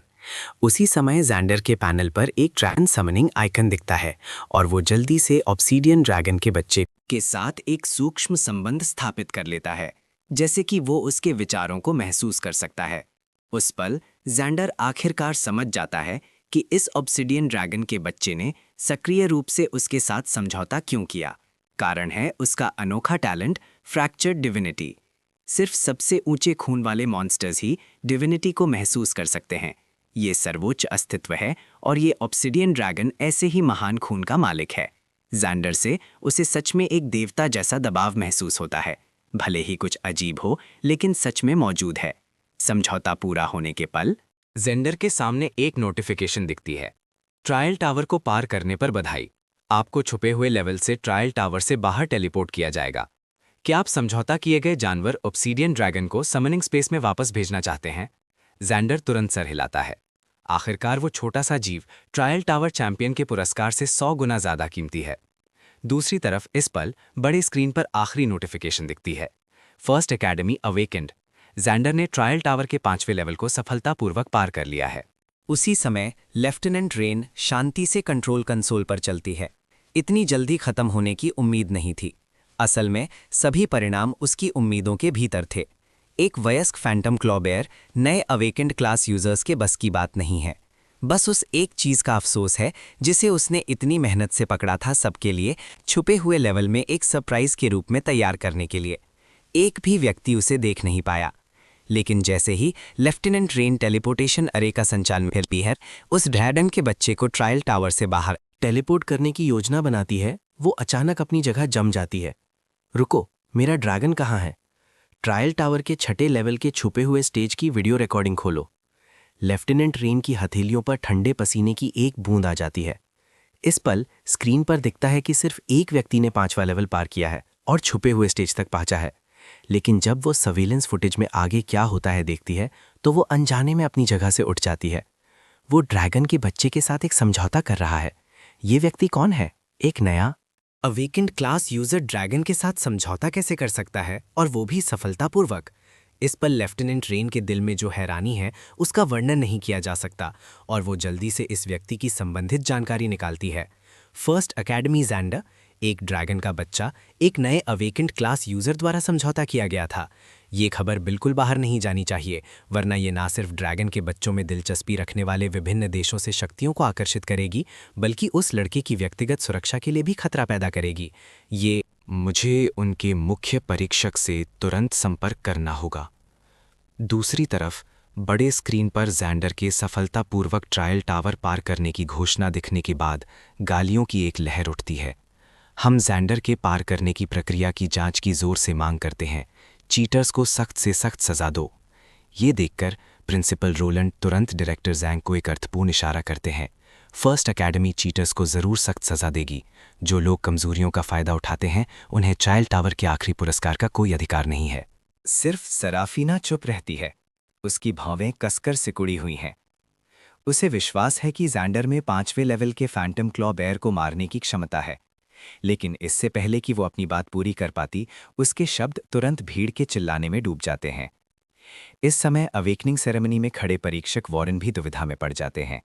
एक तरफ उसने खुद पूरे अवेकनिंग सेरेमनी और ट्रायल टावर की अध्यक्षता की थी, और उसे भी विश्वास नहीं है कि जैंडर, जिसने सिर्फ एक खाली स्लेट क्लास अवेकेंड की थी, इतनी कठिनाई वाले 5वें लेवल को पार कर सकता है। लेकिन दूसरी तरफ ट्रायल टावर टेलीपोर्टेशन अरेस से बना ये अनोखा स्थान सैकड़ों सालों से अवेकनिंग सेरेमनी की सेवा कर रहा है। कभी कोई गलती नहीं हुई है, और इस साल की डिज़ाइनर मिलिट्री द्वारा भेजी गई एक बड़ी शख्सियत है, जिससे उसकी गलती की संभावना बेहद कम हो जाती है। इस पल उसके ईयरपीस में अचानक जबरन कनेक्शन हो जाता है और तुरंत उसके कान में एक आवाज़ सुनाई देती है। क्या आप फर्स्ट एकेडमी के मुख्य परीक्षक हैं? मैं ट्रायल टावर की डिज़ाइनर हूँ, लेफ्टिनेंट रेन। परीक्षक वॉरेन तुरंत कांप जाते हैं और सावधान हो जाते हैं। लेफ्टिनेंट, मैं फर्स्ट एकेडमी का मुख्य परीक्षक वॉरेन हूँ। फिर लेफ्टिनेंट रेन एक अटल लहजे में कहती हैं, फर्स्ट एकेडमी के छात्र एग्जैंडर की स्थिति ट्रायल टावर के 5वें लेवल को पार करने और छुपे हुए लेवल में प्रवेश करने के बाद। क्या आपने देखा? मैं आपको तुरंत इस जानकारी को सील करने का आदेश देती हूँ। किसी को भी ये जानने ना दें कि एग्जैंडर छुपे हुए लेवल तक पहुंचा था। Reporting, lieutenant. समझ गया, वॉरेन ने बिना हिचकिचाए जवाब दिया। फिर उसने लेफ्टिनेंट रेन से थोड़ा हिचकिचाते हुए पूछा, लेफ्टिनेंट, इस ट्रायल टावर के परिणामों की गणना कैसे की जाएगी? क्या छात्र जैंडर अभी भी पहले स्थान पर है? क्या वो 5वें लेवल को पार करने वाला अकेला नहीं था? तो जरूर वो पहला स्थान है। अगले ही पल वॉरेन कम्युनिकेटर बंद करता है, प्रिंसिपल रोलैंड के हाथ से माइक्रोफोन लेता है और सख्ती से कहता है, इस अवेकनिंग सेरेमनी के मुख्य परीक्षक के रूप में मैंने पहले ही ट्रायल टावर के डिजाइनर से परामर्श कर लिया है। मैं यहाँ आधिकारिक तौर पर घोषणा करता हूँ कि इस पूरे ट्रायल टावर में कोई समस्या नहीं थी। छात्र जैंडर ने कोई चीटिंग नहीं की। अब हम छात्र जैंडर को ट्रायल में पहले स्थान के लिए विशेष पुरस्कार प्रदान करेंगे। तुरंत पूरा अवेकनिंग सेरेमनी शांत हो जाता है, और जो दर्शक और साथी अवेकंड अभी बहुत हंगामा मचा रहे थे, वो हैरान रह जाते हैं। जैसे ही रोशनी की एक चमक गुजरती है, जैंडर, जिस व्यक्ति ने ये हंगामा मचाया था, आखिरकार ट्रायल टावर से बाहर टेलीपोर्ट हो जाता है। सबको उससे इंटरव्यू लेने के लिए भागते हुए देख प्रिंसिपल रोलैंड तुरंत अपना चेहरा बदल लेते हैं, जल्दी से एक दयालु मुस्कान लाते हैं और जैंडर के पास जाकर उसका हाथ पकड़कर ध्यान से कहते हैं, बधाई हो छात्र जैंडर, कैपिटल सिटी के इस ट्रायल टावर में पहला स्थान प्राप्त करने पर बधाई। तुम सच में हमारी फर्स्ट एकेडमी के एक उत्कृष्ट छात्र हो। उसके बगल में खड़े डायरेक्टर ज्यांग भी जल्दी से पुरस्कार पेश करते हैं। ये 1 लाख ड्रैगन कॉइन्स हैं। हमारी एकेडमी ने विशेष रूप से ट्रायल के पहले स्थान के लिए तैयार किए हैं। हमें उम्मीद है कि ये आपके भविष्य के विकास में मदद करेगा। भले ही जैंडर को नहीं पता कि क्या हुआ है, प्रिंसिपल रोलैंड के उल्लेखनीय चेहरे से वो बता सकता है कि बूढ़े आदमी को शायद इस कोने में ढकेल दिया गया था और उसके पास कोई विकल्प नहीं था। इसीलिए वह एक खुश चेहरे के साथ पुरस्कार स्वीकार करता है। मुझे पालने के लिए धन्यवाद प्रिंसिपल। मैं भविष्य में जरूर मेहनत करूंगा और हमारी फर्स्ट एकेडमी के लिए गौरव लाऊंगा। परीक्षक वॉरेन ने गंभीरता से कहा, मैं मिलिट्री का प्रतिनिधित्व करता हूं और विशेष रूप से छात्र जैंडर को पुरस्कार प्रदान करता हूं। इस ट्रायल टावर में पहला स्थान। फिर वो उसे एक लिफाफे में लिपटा हुआ एक कार्ड देता है। ये कैपिटल सिटी के अस्त्रागार का हथियार और उपकरण एक्सचेंज वाउचर है। इस वाउचर से आप अस्त्रागार में लेवल 30 से नीचे के किसी भी गोल्ड टियर उपकरण के लिए एक्सचेंज कर सकते हैं। मुझे विश्वास है कि ये आपके शुरुआती विकास में बहुत मदद करेगा। ये सुनकर जैंडर का दिल खुशी से भर जाता है। उसने उम्मीद नहीं की थी कि मिलिट्री इस बार इतनी उदार होगी। एक गोल्ड टियर के उपकरण की बाजार कीमत लगभग 1 लाख ड्रैगन कॉइन्स के बराबर होती है। ऐसा लगता है कि इस ट्रायल टावर को पार करने से उसे काफ़ी फायदा हुआ है। क्यों? ईथन धीमी आवाज में बुदबुदाए बिना नहीं रह पाता। गोल्ड टियर हथियार और उपकरण, उस तरह की चीज जैंडर के हाथों में पूरी तरह से बर्बाद है। ये सुनकर वहां मौजूद सभी लोग चर्चा करने लगते हैं और सबको लगता है कि ईथन के शब्द बेकार नहीं है। इस समय जैंडर गालियों के बीच धीरे धीरे अवेकनिंग प्लेटफॉर्म से नीचे उतरता है, फिर सीधा ईथन के पास जाता है। ईथन, इन 3 साल के हाई स्कूल में क्या मैंने तुम्हारा किसी तरह से अपमान किया है? वो एक गहरे चेहरे के साथ मुस्कुराता है। जैंडर, तुमने मेरा किसी तरह से अपमान नहीं किया है। इसके विपरीत तुम एक बहुत अच्छे सहपाठी हो।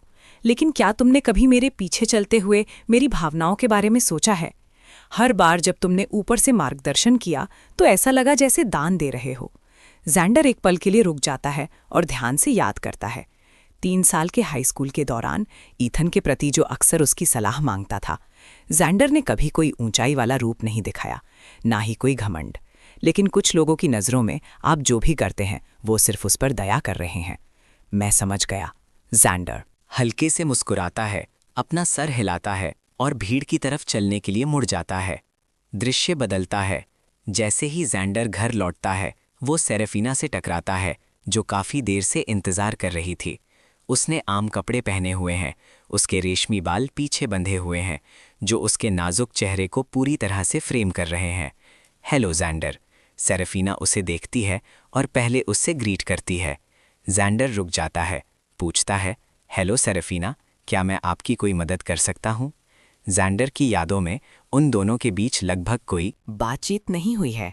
मैं स्टर्लिंग कॉरपोरेशन के नाम से एक नया गिल्ड बनाने की योजना बना रही हूँ और मैं आपको शामिल होने के लिए आमंत्रित करना चाहती हूँ। ये सुनकर जैंडर हैरान रह जाता है। सराफिना, तुम्हें पता होना चाहिए कि मैंने एक खाली स्लेट क्लास अवेकेंट की है, ठीक है ना? मुझे पता है। सराफिना जैंडर को घूरती है, फिर एक मुस्कान के साथ कहती है, लेकिन मुझे ये और भी ज़्यादा पता है कि एक खाली स्लेट क्लास के लिए ट्रायल टावर के 5वें मंजिल को पार करने का क्या मतलब है। मुझे माफ़ करना सराफिना। जैंडर शिष्टता से अपना सर हिलाता है। आमंत्रण के लिए धन्यवाद। लेकिन इस स्टार पर मुझे कुछ व्यक्तिगत मामले देखने हैं। एक गिल्ड में शामिल होना असुविधाजनक होगा। अचानक सेरेफिना अचानक घूमती है, जैंडर का रास्ता रोक देती है। अगर तुम मेरे गिल्ड में शामिल होते हो तो तुम्हें हर महीने कम से कम 50,000 ड्रैगन कॉइन्स मिलेंगे। तुम्हें पता होना चाहिए कि एक पेशेवर के रूप में जागृत होने के बाद उपकरण, कौशल, डंजन दौड़ सभी के लिए भारी मात्रा में ड्रैगन कॉइन्स की ज़रूरत होती है।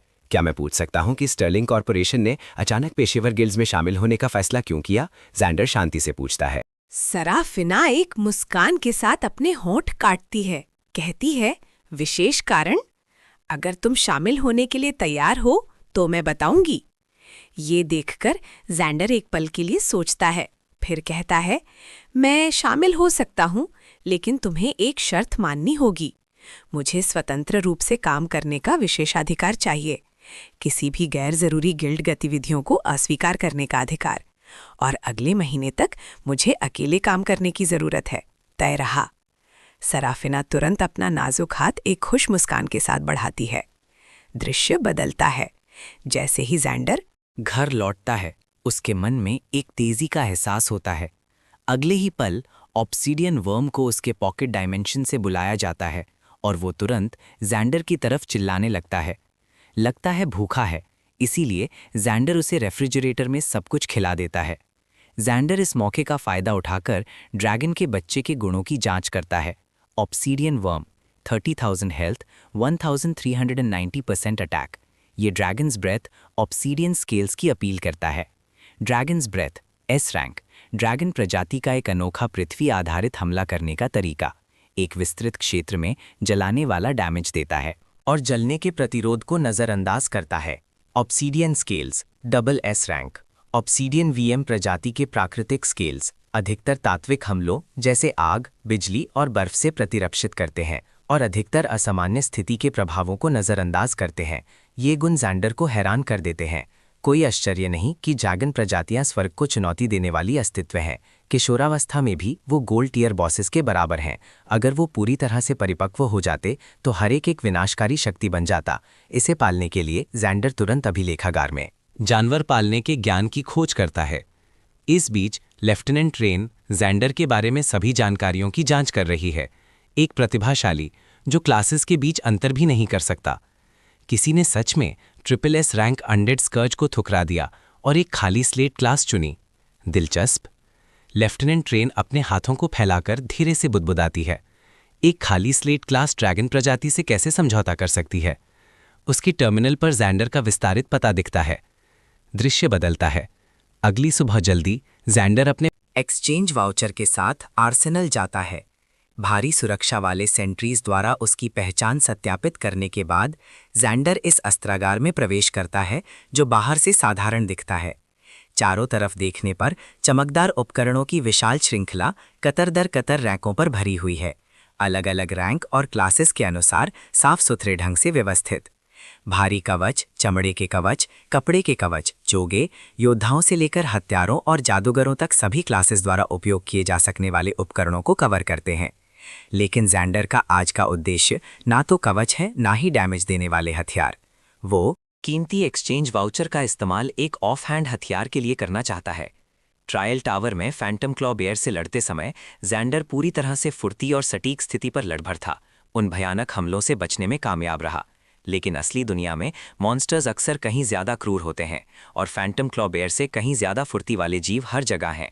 रक्षा करने और हमला करने में सक्षम होना ही असली सिद्धांत है। ढाल अनुभाग में सभी प्रकार की ढालें रैकों पर भरी हुई हैं। ढालें कई प्रकार की होती हैं। सबसे बड़ी शील्ड्स और काइट शील्ड्स हैं, जिनकी रक्षात्मक गुण सबसे ज्यादा होते हैं, लेकिन वो सबसे भारी भी होती हैं। आमतौर पर टीमों में सिर्फ फ्रंटलाइन योद्धाओं द्वारा उपयोग की जाती हैं। छोटी ढालें और बकलर्स एजिलिटी आधारित क्लासेस के लिए ऑफ हैंड हथियारों के रूप में जीवित रहने के साधन के रूप में काम करते हैं। सफलतापूर्वक हमलों को रोकने पर भी वो अधिकतर डैमेज को कम नहीं कर सकते। इसलिए जैंडर ने तुरंत वॉर शील्ड्स चुने, जो अधिकतर हीरे के आकार की ढालें होती हैं, जो न सिर्फ पूरी तरह से पैरिस के दौरान अधिकतर डैमेज को रोकती हैं, बल्कि मुख्य हाथ के हथियारों के साथ बैशिंग टेक्निक्स के साथ पलटवार करने में भी सहयोग कर सकती हैं। इस पल एक ढाल का नाम जैंडर का ध्यान खींचता है, टाइगर क्रेस्ट वॉर शील्ड। भले ही नाम साधारण लगता हो, इसका विशिष्ट सफेद बाग का पैटर्न जैंडर की आंखों में चमक ला देता है। ये व्हाइट टाइगर सिटाडेल 4 महान शहरों में से एक के एक प्रसिद्ध लोफार परिवार का अनोखा निशान है, fierce tiger mark. White tiger citadel में सदियों पुराने इस लोहार परिवार ने लगभग हर परिवार के मुखिया को एक लोहार क्लास पेशेवर बनते देखा है, और यहाँ तक कि कई ग्रैंड मास्टर लोहार भी पैदा किए हैं। उनके परिवार द्वारा बनाया गया हर हथियार या उपकरण बिल्कुल अनोखे गुणों का मालिक होता है, और सभी में एक बेहद व्यावहारिक अतिरिक्त गुण या कौशल होता है। जैंडर तुरंत उसकी जांच करता है। Tiger crest war shield, gold tier उपकरण, स्ट्रॉन्ग ब्लॉक प्रभाव, डैमेज कम करना, अतिरिक्त गुण पेरी काउंटर स्ट्राइक। सफल ब्लॉक के बाद पलटवार करने से 30% ज्यादा डैमेज होता है। यही है। जैंडर तुरंत इस टाइगर क्रेस्ट वॉर शील्ड को उठा लेता है, उस पर लगी धूल की पतली परत को धीरे से पहुंचता है। बिना किसी संदेह के ये वॉर शील्ड भविष्य में जैंडर का जीवन रक्षक हथियार बनेगा। कुछ ही पलों में जैंडर भीड़ भरी सड़कों पर पहुंच जाता है। आज नए बैच के अवेकेंड के लिए पेशेवर बनने का पहला दिन है, और ना सिर्फ सभी गिल्ड्स नए लोगों की भर्ती के लिए उत्सुक हैं, बल्कि कई अकेले खिलाड़ी भी सड़कों पर स्थायी साथियों की भर्ती कर रहे हैं। लेकिन उनसे ज्यादा संख्या में छोटे विक्रेता उपकरण बेच रहे हैं। शुरुआती उपकरणों की जरूरत वाले अवेकेंड का एक बैच निश्चित रूप से एक बड़ा व्यावसायिक अवसर है। एक नक्शा, साथ ही सबसे नए गिल्ड लेवलिंग जोन की जानकारी। जैंडर धीरे से कहता है। ये देखकर विक्रेता हिचकिचाता नहीं, तुरंत अपनी जेब से एक लिफाफा निकालता है और जैंडर को दे देता है। आप सच में एक विशेषज्ञ है। ये सब जानकारी हमने कल रात ही इकट्ठा की है। चारों महान गिल्ड्स का वितरण और वो लेवलिंग जोन्स जिन पर वो दावा कर रहे हैं, सब इस पर चिह्नित है। ये वास्तव में वो जानकारी है जो जैंडर सबसे ज्यादा चाहता है, क्योंकि हर नए बैच के अवेकेंड पेशेवरों की शुरुआत में चारों महान गिल्ड्स आमतौर पर कुछ क्षेत्रों पर खुलेआम कब्जा कर लेते हैं, और जैंडर के लेवलिंग जोन्स को इन लोगों से दूर रखना सबसे अच्छा है, ताकि बहुत सारी नजरों से बचा जा सके। लिफाफा खोलने पर सबसे पहले जो चीजें उसकी नजर में आती हैं वो है नए बैच के एस रैंक अवेकेंड के बारे में कुछ गर्मा-गर्म खबरें। फर्स्ट एकेडमी एस रैंक पेशेवर अवेकेंड ईथन ने डोमिनियन गिल्ड, चारों महान गिल्ड्स में से एक, में शामिल होने का फैसला किया है। फर्स्ट एकेडमी एस रैंक पेशेवर अवेकेंड डोमिनिक ने ब्लैक हॉक गिल्ड में शामिल हो गए हैं। इन दो परिचित नामों को देखकर जैंडर अपनी आंखें सिकोड़ लेता है। डोमिनिक फर्स्ट एकेडमी में खुलेआम जैंडर का दुश्मन रहा था, खुलेआम हर तरह के नीचे तरीके इस्तेमाल करता था। लेकिन ईथन अलग है, ये व्यक्ति बेहद दुष्ट है। असल में जैंडर ने पहले ही महसूस कर लिया था कि ईथन, जो रोज उसके पीछे रहता था, गहरी चाल चल रहा था। लेकिन उसने कभी उम्मीद नहीं की थी कि इस व्यक्ति का दिल इतना छोटा होगा। उसके प्रति उसकी दयालुता ईथन की नज़रों में नीचा दिखाने वाली दान बन गई। अब जब ईथन डोमिनियन, चारों महान गिल्ड्स में से एक, में शामिल हो गया है और डोमिनियन का एक प्रमुख पालन पोषण का लक्ष्य बन गया है, उसकी प्रकृति को देखते हुए वो निश्चित रूप से इसे जाने नहीं देगा। लेकिन इस बार भूमिकाएं उलट गई हैं। वो खुले में है जबकि जैंडर अंधेरे में है। डोमिनियन गिल्ड चारों महान गिल्ड्स में सबसे अमीर है और इसके अभिजात सदस्यों को सभी को उदार मुआवजा मिलता है। इसलिए ये स्वाभाविक है कि Ethan Frost plate swordsman talent के साथ एक एस रैंक पेशेवर डोमिनियन द्वारा चुना गया। इस पल जैंडर मॉन्स्टर वितरण नक्शा की जांच कर रहा है, कॉप्स वेनम बैट्स। जब वो त्यक्त खदान में वितरित मॉन्स्टर्स को देखता है तो जैंडर की आंखें अचानक चमक उठती हैं। ट्रायल टावर में स्पेक्ट्रल वेनम के शक्तिशाली प्रभावों का अनुभव करने के बाद वो जहर कोटिंग प्लेस्टाइल में और भी दिलचस्पी लेने लगा है। अगर वो और नए विषयों को जोड़ सकता है तो ये मॉन्स्टर्स को पीसने, खासकर बॉस लेवल के जीवों से लड़ने के लिए एक दिव्य अस्त्र होगा। त्यक्त खदान भूमिगत है जिसमें जटिल रास्ते हैं, इसलिए कुछ ही पेशेवर इस जगह को चुनते हैं, ध्यान से बचने के लिए बिल्कुल सही। उसके साथ जैंडर तुरंत कुछ पोशंस खरीदने के लिए फार्मेसी जाता है, फिर त्यक्त खदान की तरफ दौड़ता है। इस दौरान जैंडर एसेंस को मजबूत करने के मैकेनिज्म को समझता है। सभी गुणों और कौशलों को हर स्तर पर मजबूत करने के लिए और ज़्यादा एसेंस पॉइंट्स की ज़रूरत होती है। ए रैंक से एस रैंक में अपग्रेड करने के लिए कम से कम 100 एसेंस पॉइंट्स की ज़रूरत होती है, जबकि एस रैंक से डबल एस रैंक में अपग्रेड करने के लिए पूरे 1000 एसेंस पॉइंट्स की ज़रूरत होती है। इसीलिए जैंडर का अब सबसे महत्वपूर्ण काम बड़े पैमाने पर एसेंस पॉइंट्स इकट्ठा करना है। जैसे जैसे भविष्य में गुण इकट्ठे होंगे, कौशलों या टैलेंट गुणों को मजबूत करना चुनौतीपूर्ण होगा। एसेंस पॉइंट्स का इस्तेमाल सबसे महत्वपूर्ण गुणों पर करना होगा। नक्शा के मार्गदर्शन का पालन करते हुए जैंडर त्यक्त खदान पहुंच जाता है। खदान एक सुनसान जंगल में स्थित है जिसका आधा प्रवेश द्वार पहले ही धंस चुका है, बाकी आधा मलबे से मुश्किल से टिका हुआ है, यहाँ तक कि कुछ हद तक खतरनाक भी लग रहा है। कुछ ही पलों में एक ग्लोबक पकड़े हुए जैंडर ध्यान से खदान की सीढ़ियों के साथ कदम दर कदम गहराई में उतरता है। कुछ ही देर में काले रेतेले कण जमीन पर दिखते हैं, चमगादड़ों द्वारा छोड़े गए निशान। जैंडर तुरंत सतर्क हो जाता है, एक हाथ में लोहे का भाला निकालता है और दूसरे हाथ में टाइगर क्रेस्ट वॉर शील्ड पहनता है। फिर सावधानी से ग्लोबक की हल्की रोशनी में आगे बढ़ता है। अचानक उसे आगे सुरंग की छत से पंखों के फड़फड़ाने की आवाज सुनाई देती है। अगले ही पल कई काले साए जैंडर की तरफ झपट पड़ते हैं, कम से कम 1 दर्जन corpse venom bats. Zander tiger crest war shield को अपने सर और छाती की रक्षा के लिए उठाता है और तुरंत कई जोरदार टक्कर लगती है। फिर भी जैंडर को सिर्फ आधा कदम पीछे धकेला जाता है, बिना किसी नुकसान के। ये टाइगर क्रेस्ट वॉर शील्ड का स्ट्रॉन्ग ब्लॉक प्रभाव है, जिससे जैंडर इस हमले की लहर से होने वाले नुकसान को पूरी तरह से रोक सकता है। उसी समय जैंडर तुरंत अपना भाला उठाता है और अपने पैरों के पास के कॉप्स वेनम बैट पर बुरी तरह से वार करता है। एक कॉप्स वेनम बैट का हेल्थ बार लगभग 200 है और अब जैंडर एक बार में उसकी 3/4 हेल्थ खत्म कर सकता है। फिर वो एक और वार करता है, उस बात को वहीं मार देता है। इस पल एक सफेद रोशनी जैंडर के शरीर में जाती है और उसका अनुभव बार साफ तौर पर एक छोटा सा नॉच बढ़ जाता है। जब वो कुछ पल के लिए भटकता है, एक बैट मौके का फायदा उठाकर उसे पीछे से जोर से काट लेता है।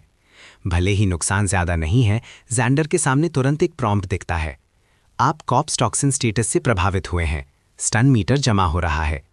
जैंडर को तुरंत अपनी दृष्टि धुंधली महसूस होती है, उसका सर तेजी से चक्कर खाने लगता है। ये कॉप्स टॉक्सिन का प्रभाव है। भले ही हर सेकंड होने वाला विष डैमेज ज्यादा नहीं है, ये एक स्टन स्टेटस जमा कर सकता है। ये देखकर जैंडर तुरंत 2 एंटीडोट पोशंस पीता है, आखिरकार अपने शरीर से विष को पूरी तरह से निकाल देता है। अगले ही पल वो तुरंत skill beast blood surge active करता है, फिर सीधा गुफा में बैट के झुंड पर हमला करता है। स्किल्स के एनहांसमेंट के साथ जैंडर का डैमेज आउटपुट तुरंत 2 गुना हो जाता है और कुछ ही पलों में गुफा के सभी बैट्स पूरी तरह से खत्म हो जाते हैं। कॉर्प्स वेनम बैट्स के एसेंस का बलिदान दो, भूत जैसा। एसेंस टुरांट बात के शवों से निकलकर जैंडर के शरीर में समा जाता है। टैलेंट ट्रेट प्राप्त हुआ, कॉप्स टॉक्सिन। लक्ष्यों को मारने वाले हमले कॉप्स टॉक्सिन प्रभाव लगाते हैं, निरंतर डैमेज देते हैं और लगातार स्टन मीटर जमा करते हैं। ये देखकर जैंडर का दिल खुशी से भर जाता है। इस तरह का टैलेंट मानव पेशेवरों के खिलाफ इस्तेमाल करने पर एक पॉइजन कंट्रोल हथियार है। तभी जैंडर को अचानक अपने बाल खड़े होते महसूस होते हैं। ऊपर देखने पर उसे एक बड़े आकार का कॉप्स वेनम बैट चट्टानी दीवार से उल्टा लटका हुआ दिखता है, एक बॉस बंद। जैंडर का दिल सख्त हो जाता है।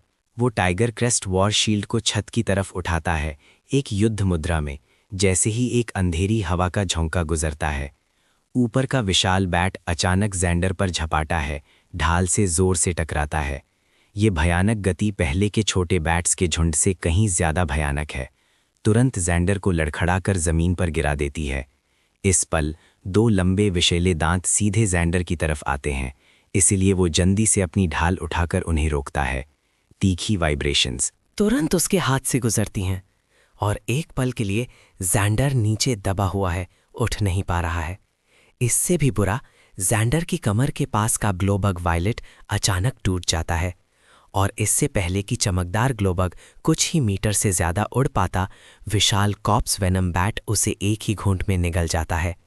पूरी खदान तुरंत अंधेरे में डूब जाती है, लेकिन इससे पहले कि जैंडर अपना बैकअप ग्लोबग निकाल पाता, विशाल बैट किंग सीधा उस पर हमला कर देता है। ये देखकर जैंडर सिर्फ पंखों की फड़फड़ाहट की आवाज से विशाल बैट के हमलों का अंदाजा लगा सकता है। इस पल एक गंदी हवा नजदीक आती है।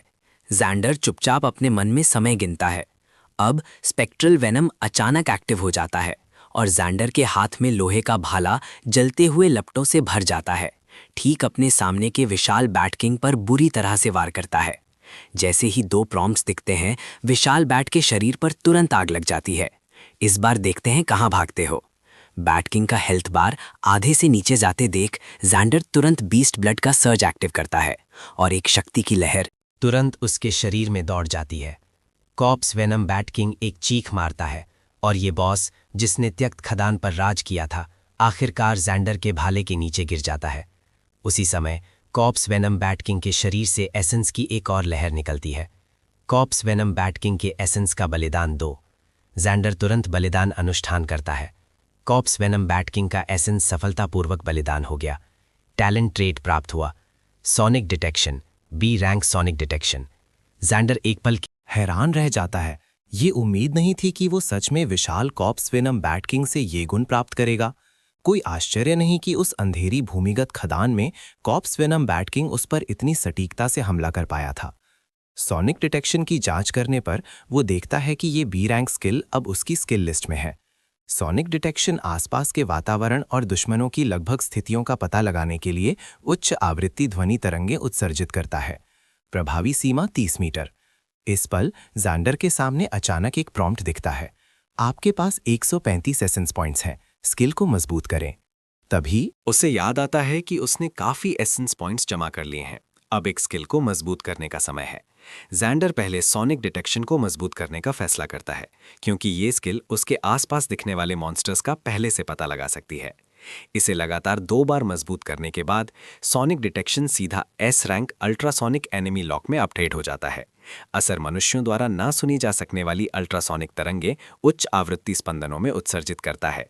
आसपास के भूखंड का तेजी से पता लगाता है। दुश्मन की स्थितियों और गति के पथों को सटीक रूप से स्थानित करता है, जिसमें छुपे हुए और अदृश्य अवस्थाओं में दुश्मन भी शामिल हैं, लेकिन वॉइड अवस्था में नहीं। प्रभावी सीमा 100 मीटर। जैंडर को तुरंत महसूस होता है कि ये 100 एसेंस पॉइंट्स बिल्कुल वसूल थे। ये व्यवहारिक रूप से हत्यारे क्लासेस के खिलाफ एक दिव्य स्किल है। छिपने की क्षमता वाले हत्यारे अक्सर आपको एक अचानक पहले हमले से चौंका सकते हैं, लेकिन अब इस स्किल के साथ किसी भी हत्यारे के लिए जैंडर पर घात लगाना लगभग असंभव है। सिर्फ एक त्यक्त खदान ने उसे इतने सारे आश्चर्य दिए। इसलिए अगले 3 दिनों तक सफलता का स्वाद चखने के बाद उसने सीधा कैपिटल सिटी के आसपास के सभी निम्न स्तरीय लेवलिंग जोन्स को साफ कर दिया। नॉर्दर्न वेस्ट्स जंगली भेड़िए के एसेंस का बलिदान देकर। टैलेंट ट्रेट प्राप्त हुआ ब्लड थर्स्ट। कैंक मीले हमले 5% जीवन चोरी प्रभाव देते हैं। साउदर्न हाईलैंड्स क्षेत्र गॉब्लिन शामन के एसेंस का बलिदान देकर। टैलेंट ट्रेट प्राप्त हुआ focus D rank. Spirit gun 100 बढ़ गया। और गेलविंड बैरन्स में अनडेड सैनिक के एसेंस का बलिदान देकर टैलेंट ट्रेट प्राप्त हुआ पॉइजन रेजिस्टेंस डी रैंक विष प्रतिरोध 100 बढ़ गया। जबकि जैंडर थके बिना मॉन्स्टर्स का बलिदान देकर गन प्राप्त कर रहा है। उसकी क्लास के कुछ साथी अवेकेंड ये देखते हैं और वो लगातार जैंडर का क्लास चैनल में मजाक उड़ाते हैं। पता नहीं हमारे पुराने प्रतिभाशाली बीज को किसी की मदद की ज़रूरत है या नहीं। फिर कई लोग ईथन की चापलूसी करने लगते हैं। मैंने सुना है हाल ही में क्रिम्सन स्कॉर्पियन डेजर्ट में एक नया डंजन दिखा है जिसका खतरे का स्तर अभी तक अनिश्चित है। पता नहीं ईथन डोमिनियन गिल्ड के शाखा सदस्यों को पहली बार पार करने के लिए ले जाएगा या नहीं। ईथन अपनी स्थिति को छुपाए बिना कहता है, पहली बार पार करना स्वाभाविक है। मैं अब डोमिनियन गिल्ड के कैपिटल सिटी शाखा का लीजन कमांडर हूँ। डोमिनियन गिल्ड के सभी नए पेशेवर मेरे प्रबंधन में हैं और इस नए डंजन का पहला पार डोमिनियन निश्चित रूप से इसे हासिल करेगा। बिना किसी पर्दे के चापलूसी की एक श्रृंखला के बीच जैंडर तेजी से एक मुख्य वाक्यांश निकालता है। क्रिम्सन स्कॉर्पियन डेजर्ट में सच में एक नया डंजन दिखा है। स्थानिक दरारों की अस्थिरता के कारण नए डंजन्स किसी भी क्षेत्र में दिख सकते हैं और नए डंजन्स का खतरे का स्तर अक्सर अज्ञात होता है। इसीलिए कैपिटल सिटी की सेना नए डंजन्स के पहले पार के लिए बेहद उदार इनाम देती है। इतना ही नहीं, कई विशेष डंजन्स में इनाम के संदूक और खजाने होते हैं जो सिर्फ पहली बार पार करने वालों को ही मिल सकते हैं, जिससे सभी प्रमुख गिल्ड्स नए डंजन्स के पहले पार के पीछे उत्सुकता से लगे रहते हैं। और ये नया डंजन जैंडर के लिए भी ज़रूरी है, क्योंकि नए डंजन्स का मतलब है नए मॉन्स्टर्स और नए मॉन्स्टर्स का मतलब है नए गुण। जब क्रिम्सन स्कॉर्पियन डेजर्ट में नए डंजन की खबर फैलती है तो पहले से ही सुनसान रेगिस्तान तुरंत जीवंत हो जाता है। जब जैंडर क्रिम्सन स्कॉर्पियन डेजर्ट की तरफ चलता है तो उसके आसपास हर जगह इस नए डंजन को आजमाने के लिए उत्सुक पेशेवर हैं। अधिकतर या तो गिल्ड टीमों में जा रहे हैं या 3 से 5 के छोटे समूह में एक साथ हो रहे हैं। सब जानते हैं कि जबकि एक नए डंजन का दिखना अवसर का प्रतिनिधित्व करता है, इसका मतलब खतरा भी है। और अनिश्चित खतरे के स्तर वाले नए डंजन पहले भी दिखे हैं। गौरव की तलाश में पेशेवरों की पूरी पार्टी के मिटने के मामले अनगिनत हैं। और एक और साथी का मतलब है एक और विश्वसनीयता की परत। इस पल जैंडर का कम्युनिकेटर अचानक बैठता है और सेरेफिना की आवाज़ आती है।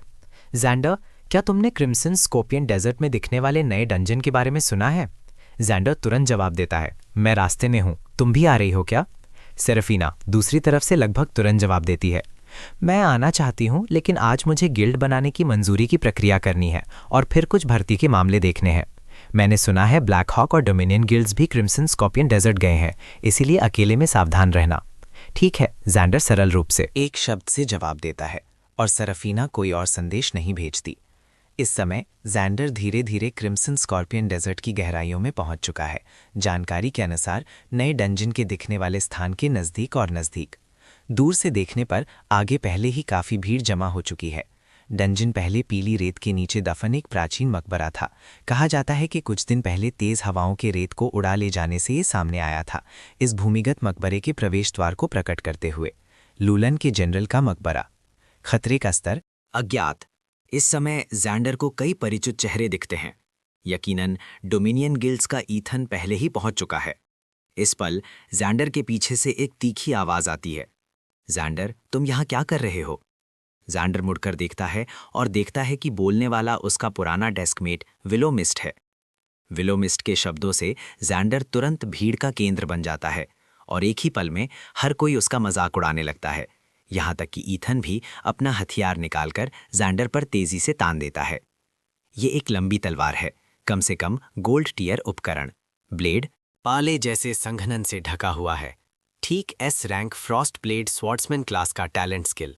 अगले ही पल उसके हाथ में पाले से ढकी लंबी तलवार एरिया ऑफ इफेक्ट तलवार ऊर्जा के साथ जैंडर की तरफ तेजी से वार करती है। इस पल जैंडर के हाथ में एक ढाल धारण सफेद बाघ के पैटर्न दिखते हैं। धातु से धातु टकराने की आवाज के साथ टाइगर क्रेस्ट वॉर शील्ड इस तलवार के वार को मजबूती से रोक देता है, जिसमें काटने वाली तलवार ऊर्जा भी शामिल है जो तुरंत बिखर जाती है। इससे पहले कि ईथन खुद को संभाल पाता, जैंडर के दूसरे हाथ में लोहे का भाला तेजी से आगे बढ़ता है, ठीक उसकी गर्दन पर दबाव डालता है। ये दृश्य कुछ ही सेकंड्स में होता है और जो भीड़ अभी शोर मचा रही थी वो पूरी तरह से शांत हो जाती है। हर कोई इस दृश्य से हैरान और चुप हो जाता है। श्रैंक पेशेवर ईथन का पूरा जोर का वार जैंडर ने आसानी से रोक दिया। अपने प्रतिद्वंद्वी के हथियारों का पता लगाए बिना हमला करना। लगता है हाई स्कूल के वो 3 साल जो मैंने तुम्हें सिखाने में बिताए बर्बाद हो गए, एक ही पल में। हाई स्कूल के 3 साल तक जैंडर द्वारा पूरी तरह दबाए जाने का डर फिर से ईथन के दिल में भर जाता है। ये असंभव है, तुम अब सिर्फ एक खाली स्लेट क्लास हो। ईथन के थोड़े भौचक के चेहरे पर एक भयानक भाव उभर आता है। लेकिन इस पल भीड़ के पैरों के नीचे की पीली रेत अचानक एक विशाल भंवर की तरह बहने लगती है और फिर पीली रेत के नीचे से धीरे धीरे एक मकबरे का प्रवेश द्वार निकलता है। पीली रेत से बाहर निकला मकबरे का कोना भी सुनहरी रोशनी से चमक उठता है। सबका ध्यान अपनी तरफ खींचता है। क्या हो रहा है? क्या डंजन शुरू हो रहा है? उसी समय सबके सामने एक प्रॉम्प्ट दिखता है। लूलैंड के जनरल का मकबरा डंजन खुल गया है। जैंडर की नज़र दौड़ती है और वो सीधा मकबरे के एक प्रवेश द्वार में घुस जाता है। आखिरकार डंजन के भीतर विशेष इनाम प्राप्त करना सबसे महत्वपूर्ण बात है। ये देखकर पास खड़ा ईथन भी लोगों को धीरे धीरे डंजन में ले जाता है। इस भूमिगत मकबरे के अंदर जगह बेहद विशाल है, जहां हर तरफ पश्चिमी क्षेत्र की शैली की नक्काशी है और दीवारों पर बनी अलग अलग रंग बिरंगी चित्रकारी हवा आने से धीरे धीरे ऑक्सीडाइज हो रही हैं और उनका रंग उड़ रहा है। जैंडर ऊपर देखता है और थोड़ी दूर एक कॉरिडोर के आखिर में काफ़ी धूल से ढका एक ट्रेजर चेस्ट देखता है। इसके विशेष पैटर्न साबित करते हैं कि ये चेस्ट निश्चित रूप से लूलो के जनरल के मकबरे का एक विशेष ट्रेजर चेस्ट है।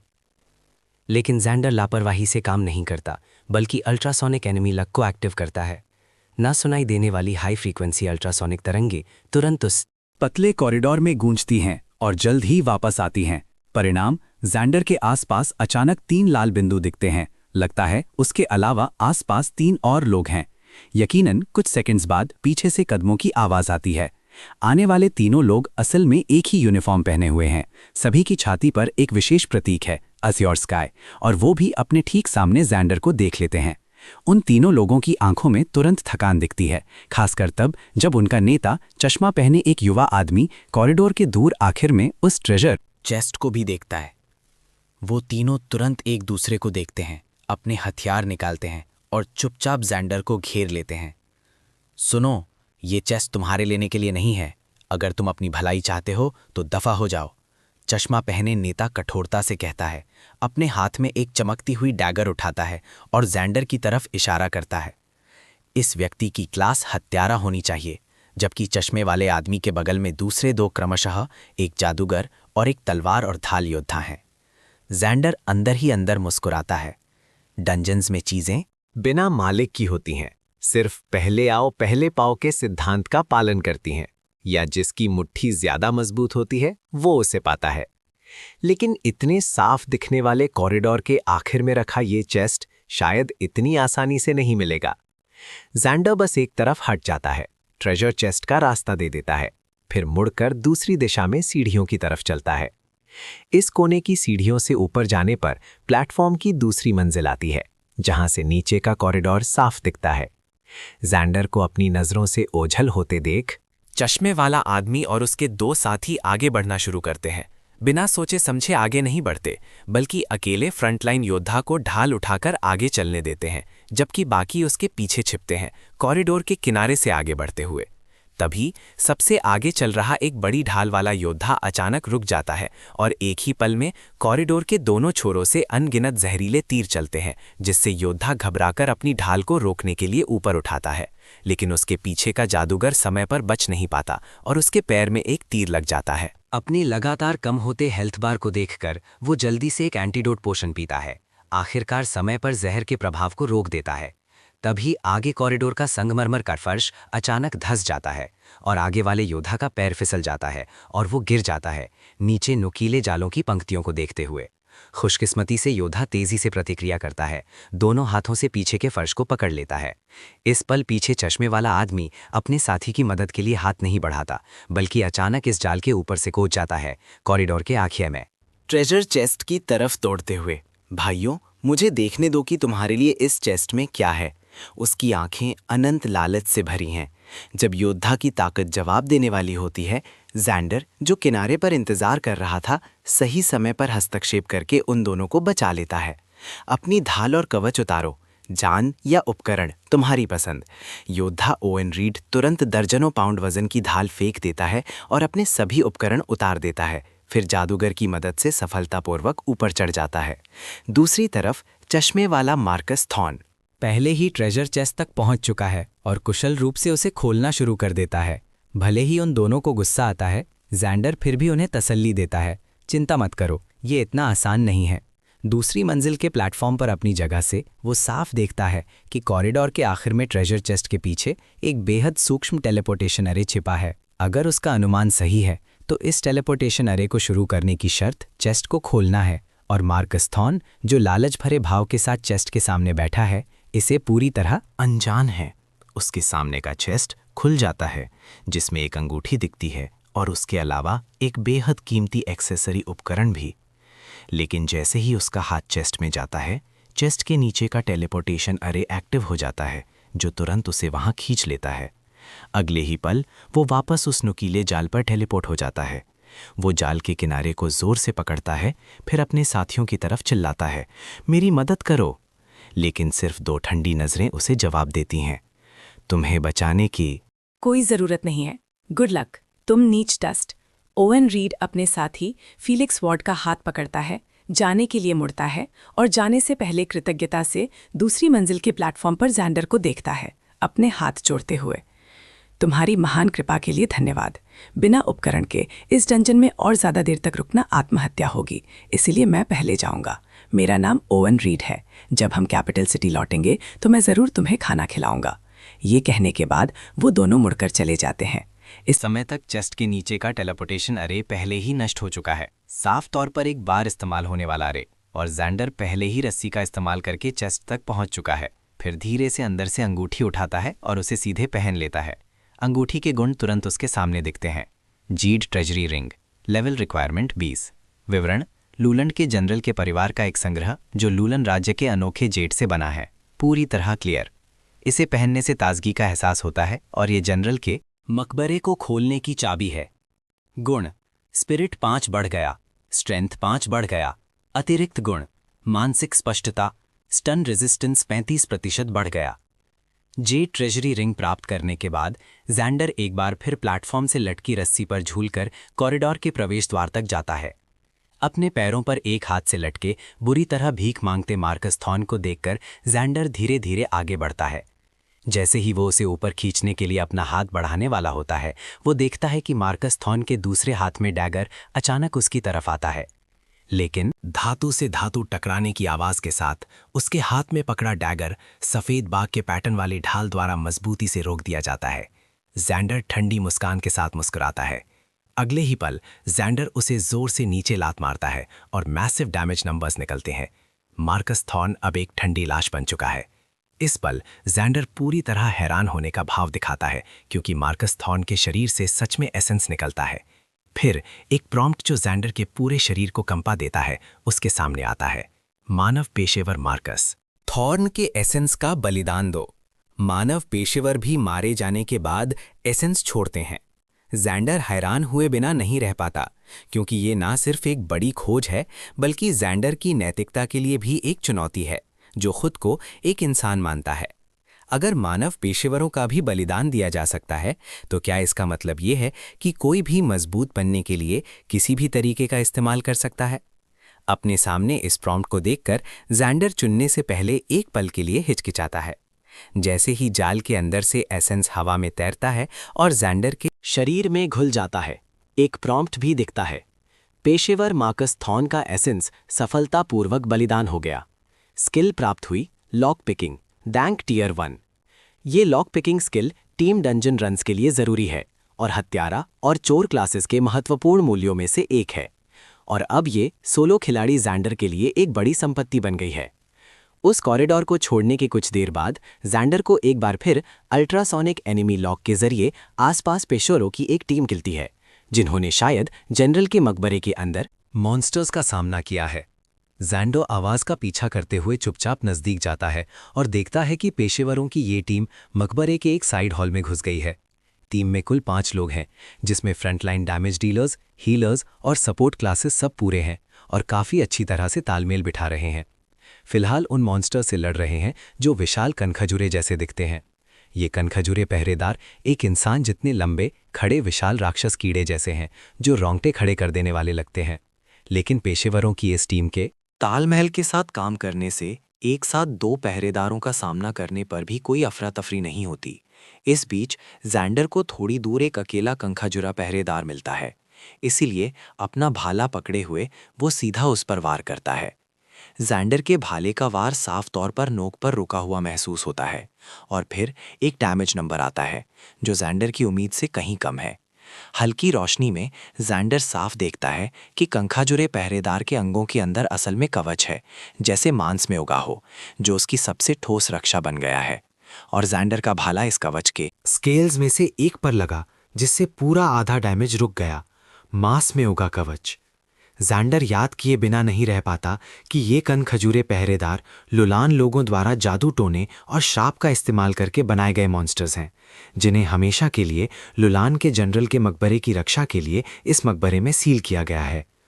उसके तुरंत बाद कनखजूरे पहरेदार का पलटवार तेजी से आता है। विशाल कीड़ा अपने ऊपरी शरीर को ऊंचा उठाता है। उसके कनखजूरे जैसे अंग, जिनमें से हर एक में कांटे हैं, एक भयानक तूफान की तरह जैंडर की तरफ आते हैं। खुशकिस्मती से जैंडर समय पर प्रतिक्रिया करता है। उसकी of hand tiger crest war shield पतले मकबरे के रास्ते में आगे मजबूती से ब्लॉक करती है। पंजों के धातु को खुरचने की कान फोड़ने वाली आवाज तुरंत गूंज उठती है। ढाल द्वारा सारा डैमेज रोक लिया गया।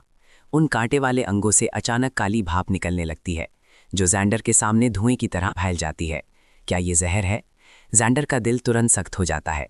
वो अपनी सांस रोक लेता है, लेकिन तभी अचानक उसके ऊपर डैमेज दिखने लगता है। जैंडर तुरंत अपनी आंखें सिकोड़ लेता है। तभी तो उस हीलर ने अलग होने से पहले मुझे खास तौर पर लाइट्स ब्लेसिंग बफ दिया था। पता चला कि ये कनखजूरे पहरेदार असल में विशेष स्पेक्ट्रल डैमेज देते हैं। स्पेक्ट्रल डैमेज अनडेड टाइप के मॉन्स्टर्स का एक अनोखा डैमेज है, जिसमें फिजिकल डिफेंस को नज़रअंदाज करने का गुण होता है, और ये मॉन्स्टर्स के सबसे परेशान करने वाले टाइप्स में से एक भी है। हालांकि खुशकिस्मती से इन कनखजूरे पहरेदारों में स्पेक्ट्रल गुण का सिर्फ एक निशान है, और ये पूरी तरह से वो परेशान करने वाला स्पेक्ट्रल डैमेज नहीं है। जैंडर के अभी के हेल्थ पॉइंट्स और 5 गुना रिकवरी के साथ बोनस से वो आसानी से इस 20 से ज्यादा पॉइंट्स के स्पेक्ट्रल डैमेज को नजरअंदाज कर सकता है। जैंडर तुरंत टाइगर क्रेस्ट वॉरशील्ड को अपनी छाती के सामने रखता है, जबकि दूसरे हाथ में लोहे का भाला तेजी से आगे बढ़ता है। स्पेक्ट्रल वेनम तुरंत एक्टिव हो जाता है। स्पेक्ट्रल टाइप के मॉन्स्टर्स स्वाभाविक रूप से जहर के प्रभाव को नज़रअंदाज करते हैं, लेकिन इन कनखजूरे पहरेदारों को ज़्यादा से ज़्यादा आधा स्पेक्ट्रल माना जा सकता है, इसलिए कम से कम जलने के डैमेज से बचा नहीं जा सकता। स्पेक्ट्रल वेनम लगा भाला तुरंत कनखजूरे पहरेदार की सतह को जला देता है। Burn damage -39। जैसे ही बर्न डैमेज नंबर्स एक के बाद एक आते हैं, जैंडर भी अपने भाले के डैमेज आउटपुट को नहीं रोकता। मॉन्स्टर के शरीर पर जलने वाली आग की रोशनी में जैंडर साफ देखता है कि इस मॉन्स्टर के मांस में कवच उसके पूरे शरीर को पूरी तरह से नहीं ढकता, बल्कि हर कवच प्लेट के बीच थोड़े गैप वाले स्केल्स जैसा दिखता है। अगर वो इन गैप्स पर हमला कर सके तो वो मांस में उन कवच प्लेट्स की रक्षा को नज़रअंदाज कर सकता है। जैंडर के हाथ मेरा भला अचानक आगे बढ़ता है, सटीक रूप से स्केल्स के बीच के गैप में घुसता है, सीधे एक बार में मैसिव डैमेज देता है। -319। यकीनन ये वीक पॉइंट डैमेज है। तरकीब मिलने के बाद जैंडर सीधा बीस्ट ब्लड सर्च एक्टिव करता है। डैमेज और आउटपुट क्षमता फिर से बढ़ जाती है और सिर्फ 2 मिनट के अंदर इस कनखजूरे पहरेदार को आधी हेल्थ से भी कम कर देता है। यहाँ तक कि जब इस प्रकार के मॉन्स्टर की हेल्थ सबसे नीचे पहुंच जाती है, तब भी ये उस सुन्न अवस्था में रहता है। ऐसा लगता है कि सिर्फ घुसपैठियों पर बिना सोचे समझे हमला करने में सक्षम है। जैसे ही इसकी छलांग एक बार फिर जैंडर के हाथ में टाइगर क्रेस्ट वॉर शील्ड द्वारा मजबूती से रोक ली जाती है। जैंडर के दूसरे हाथ का भाला तेजी से आगे बढ़ता है। एक बड़ा डैमेज नंबर तुरंत इसके आखिरी हेल्थ बार को खत्म कर देता है, -629। जैसे ही अनुभव की एक लहर जैंडर के शरीर में जाती है, इस कनखजूरे पहरेदार के शव से भी एसेंस की एक लहर निकल आती है। जैंडर तुरंत इसका बलिदान दे देता है। इस तरह के अजीब जीव, जिसका दुनिया में अस्तित्व नहीं होना चाहिए, सदियों पहले ही खत्म हो जाना चाहिए था। कंखजूरे पहरेदार का एसेंस सफलतापूर्वक बलिदान हो गया। एसेंस पॉइंट्स 1 बढ़ गया। सिर्फ एक कंखजूरे पहरेदार का बलिदान देने से सच में इसका गुण आसानी से नहीं मिलता। जैंडर मकबरे के रास्ते के साथ और गहराई में जाता है। हल्की रोशनी में कम से कम 7 या 8 और नंगी आंखों से दिख रहे हैं। जैंडर आगे बढ़ता रहता है, अपने अभी के गुणों और युद्ध क्षमता के साथ। एक ही समय में कई मॉन्स्टर्स का सामना करना कोई समस्या नहीं है, जब तक कि उस पर दोनों तरफ से हमला ना किया जाए। अपना रास्ता बनाते हुए मारता है। कंखाजुरे पहरेदार के शव पतले अंधेरे मकबरे के रास्ते में पीछे छूट जाते हैं। दूसरी तरफ पेशेवर टीम, जिसने साइड हॉल में सभी कंखाजुरे पहरेदारों को साफ कर दिया था, वो भी मकबरे के अंदर आगे बढ़ने का फैसला करती है। कैप्टन, क्या हमें भी इस मकबरे के रास्ते से जाना चाहिए? टीम में आर्चर फ्लिन तुरंत उस रास्ते की तरफ इशारा करता है जहां से जैंडर पहले गया था। शायद हम उस व्यक्ति तक पहुंच सके। वो अकेला आदमी ज्यादा दूर नहीं जा पाएगा, और अगर कुछ होता है तो हम मदद कर सकते हैं। कैप्टन गैरेथ ब्राइट भी सहमति में सर हिलाते हैं। भले ही उसने भी देखा था कि उस व्यक्ति की ताकत निश्चित रूप से असाधारण थी, उसके दिल में लगता है कि चाहे वो कितना भी ताकतवर क्यों ना हो, अकेले कनखजूरे पहरेदारों को मारने में निश्चित रूप से बहुत मेहनत लगेगी। चलो चलते हैं। अगर वो हमें मिलता है तो हम उसे थोड़े समय के लिए अपनी टीम में शामिल कर सकते हैं, गैरेथ एक गहरी आवाज में कहता है, जबकि टीम को उस मकबरे के रास्ते में ले जाता है। हमेशा की तरह मैं आगे चलूंगा। आर्चर फ्लिन और ब्लेज यांग मेरे पीछे आओ। लेरो बीच में चलो। ड्रेक तुम पीछे रहो। 2 योद्धा क्लासेस आगे और पीछे। मुख्य डैमेज डीलर्स और हीलर बीच की स्थिति में सुरक्षित हैं। लेकिन कुछ ही कदम चलने के बाद गैरेथ एक कंखजुरे पहरेदार का शव मकबरे के रास्ते के बीच में पड़ा हुआ देखता है। ये आदमी सच में अकेले कंखजुरे पहरेदारों को मार सकता है। गैरेथ हैरान हुए बिना नहीं रह पाता। भले ही वो एक फ्रंटलाइन योद्धा के रूप में कंखजुरे पहरेदार के हमलों को भी सह सकता है, सिर्फ अपने डैमेज आउटपुट पर निर्भर रहकर। वो कंखजुरे पहरेदार के मोटे कवच को नहीं भेज सकता, और उसे टीम के आर्चर और मेघ पर निर्भर रहना पड़ता है। और ये तो बस शुरुआत है। कुछ और कदम चलने के बाद सबसे आगे चल रहे गैरेथ को दूसरा कनखजुरे पहरेदार का शव मिलता है। आर्चर फ्लिन, हमें अभी एक कनखजुरे पहरेदार को मारने में कितना समय लगा? गैरेथ थोड़ा हैरानी से पूछता है। आर्चर फ्लिन भी बड़ी आंखों से जवाब देता है, कैप्टन, हम 5 के डैमेज देने के बाद भी एक कनखजुरे पहरेदार को मारने में कम से कम 10 मिनट से ज्यादा लगते हैं। इस आदमी ने पहले ही 2 मार दिए हैं। जैसे जैसे मकबरे का रास्ता धीरे धीरे गहरा होता जाता है, कंखजूरे पहरेदारों के शव एक के बाद एक उनके सामने आते हैं। टीम के सबसे बड़े डैमेज डीलर के रूप में आर्चर फ्लिन का नजरिया थोड़ा बिखर जाता है। कैप्टन, वो आदमी कैसा मॉन्स्टर था? 1 घंटे से भी कम समय बीता है ना? उस आदमी ने कम से कम 1 दर्जन कंखजूरे पहरेदार मार दिए हैं। क्या उसका अकेला डैमेज आउटपुट हमारी पूरी टीम से ज्यादा है? और कैप्टन गैरेथ ब्राइट का चेहरा भी अविश्वास से भरा हुआ है जब वो अपना लैंप उठाकर जमीन पर पड़े मॉन्स्टर के शवों को ध्यान से देखता है। लगता है उस आदमी के पास बर्न हमले के तरीके हैं, लेकिन अकेले बर्न हमलों से इतना आउटपुट नहीं मिलता। क्या वो एस रैंक पेशेवर हो सकता है? लेकिन क्या कैपिटल सिटी में सिर्फ कुछ ही एस रैंक पेशेवर नहीं है? ये सच में अजीब है। गैरेथ ब्राइट की class C rank heavy armour warrior है, जो सभी क्लास रैंक्स में सबसे कम डी रैंक क्लास से सिर्फ 1 लेवल ऊंची है, जो एक पेशेवर के रूप में रोजी रोटी कमाने या पेशेवर बनने का इरादा छोड़कर एक आम इंसान बनने के बीच की स्थिति में आती है। लेकिन इसे पेशेवर बनने के लिए गैरेथ ब्राइट का अटूट उत्साह कम नहीं होता। उसका बचपन का सपना एक पेशेवर टीम बनाना, डंजन्स की खोज करना, मॉन्स्टर्स को मारना और ऊंचा उत्साह और सच्चाई उसकी सबसे बड़ी ताकत है। इस वजह से वो सी रैंक पेशेवर होने के बावजूद इस पेशेवर टीम का कैप्टन बन पाया। इस 5 लोगों की टीम में सभी कैप्टन गैरेथ ब्राइट के कारण एक साथ आए थे, और जैसे जैसे उनका तालमेल बढ़ा, वो धीरे धीरे एक ऐसी टीम बन गई जो डंजन से लूट प्राप्त करके अपनी रोजी रोटी कमा सकती थी। कैप्टन के रूप में गैरेथ ब्राइट बहुत खुश और लगातार प्रेरित है। मकबरे के रास्ते में चलते हुए वो अपने पीछे आर्चर फ्लिन से मजाक करता है। आर्चर फ्लिन, आज का लक्ष्य पूरा करने के बाद चलो टैवर्न चलते हैं ड्रिंक के लिए। क्या तुम पहले से ही 18 साल के नहीं हो? ड्रिंक करना सीखने का समय आ गया है। सुना है आज रात तुम्हें ज्वेलरी शॉप वाली लड़की पसंद है। ड्रेक को तुम्हें कुछ सलाह देने दो। सबसे छोटा और स्वाभाविक रूप से शर्मीला आर्चर फ्लिन तुरंत शर्मिंदा हो जाता है, और इससे पहले कि वो कुछ बोल पाता, टीम की हीलर लायरा स्नोफॉल शिकायत करती है, कैप्टन, आर्चर फ्लिन को गलत रास्ते पर मत ले जाइए। पीछे चल रहा बर्जरकर ड्रेकस्टोन भी जोर से हंसता है। सही कहा आर्चर फ्लिन, मैं तुम्हें कुछ तरीके सिखाता हूं। मेघ ब्लेज यांग बेरहमी से उसकी बात काटता है। ड्रेक की सुनो, वो खुद कितनी बार धोखा खा चुका है। किसने कहा मुझे धोखा मिला है? पूरा अंधेरा पतला मकबरे का रास्ता तुरंत मजाकिया हंसी से भर जाता है।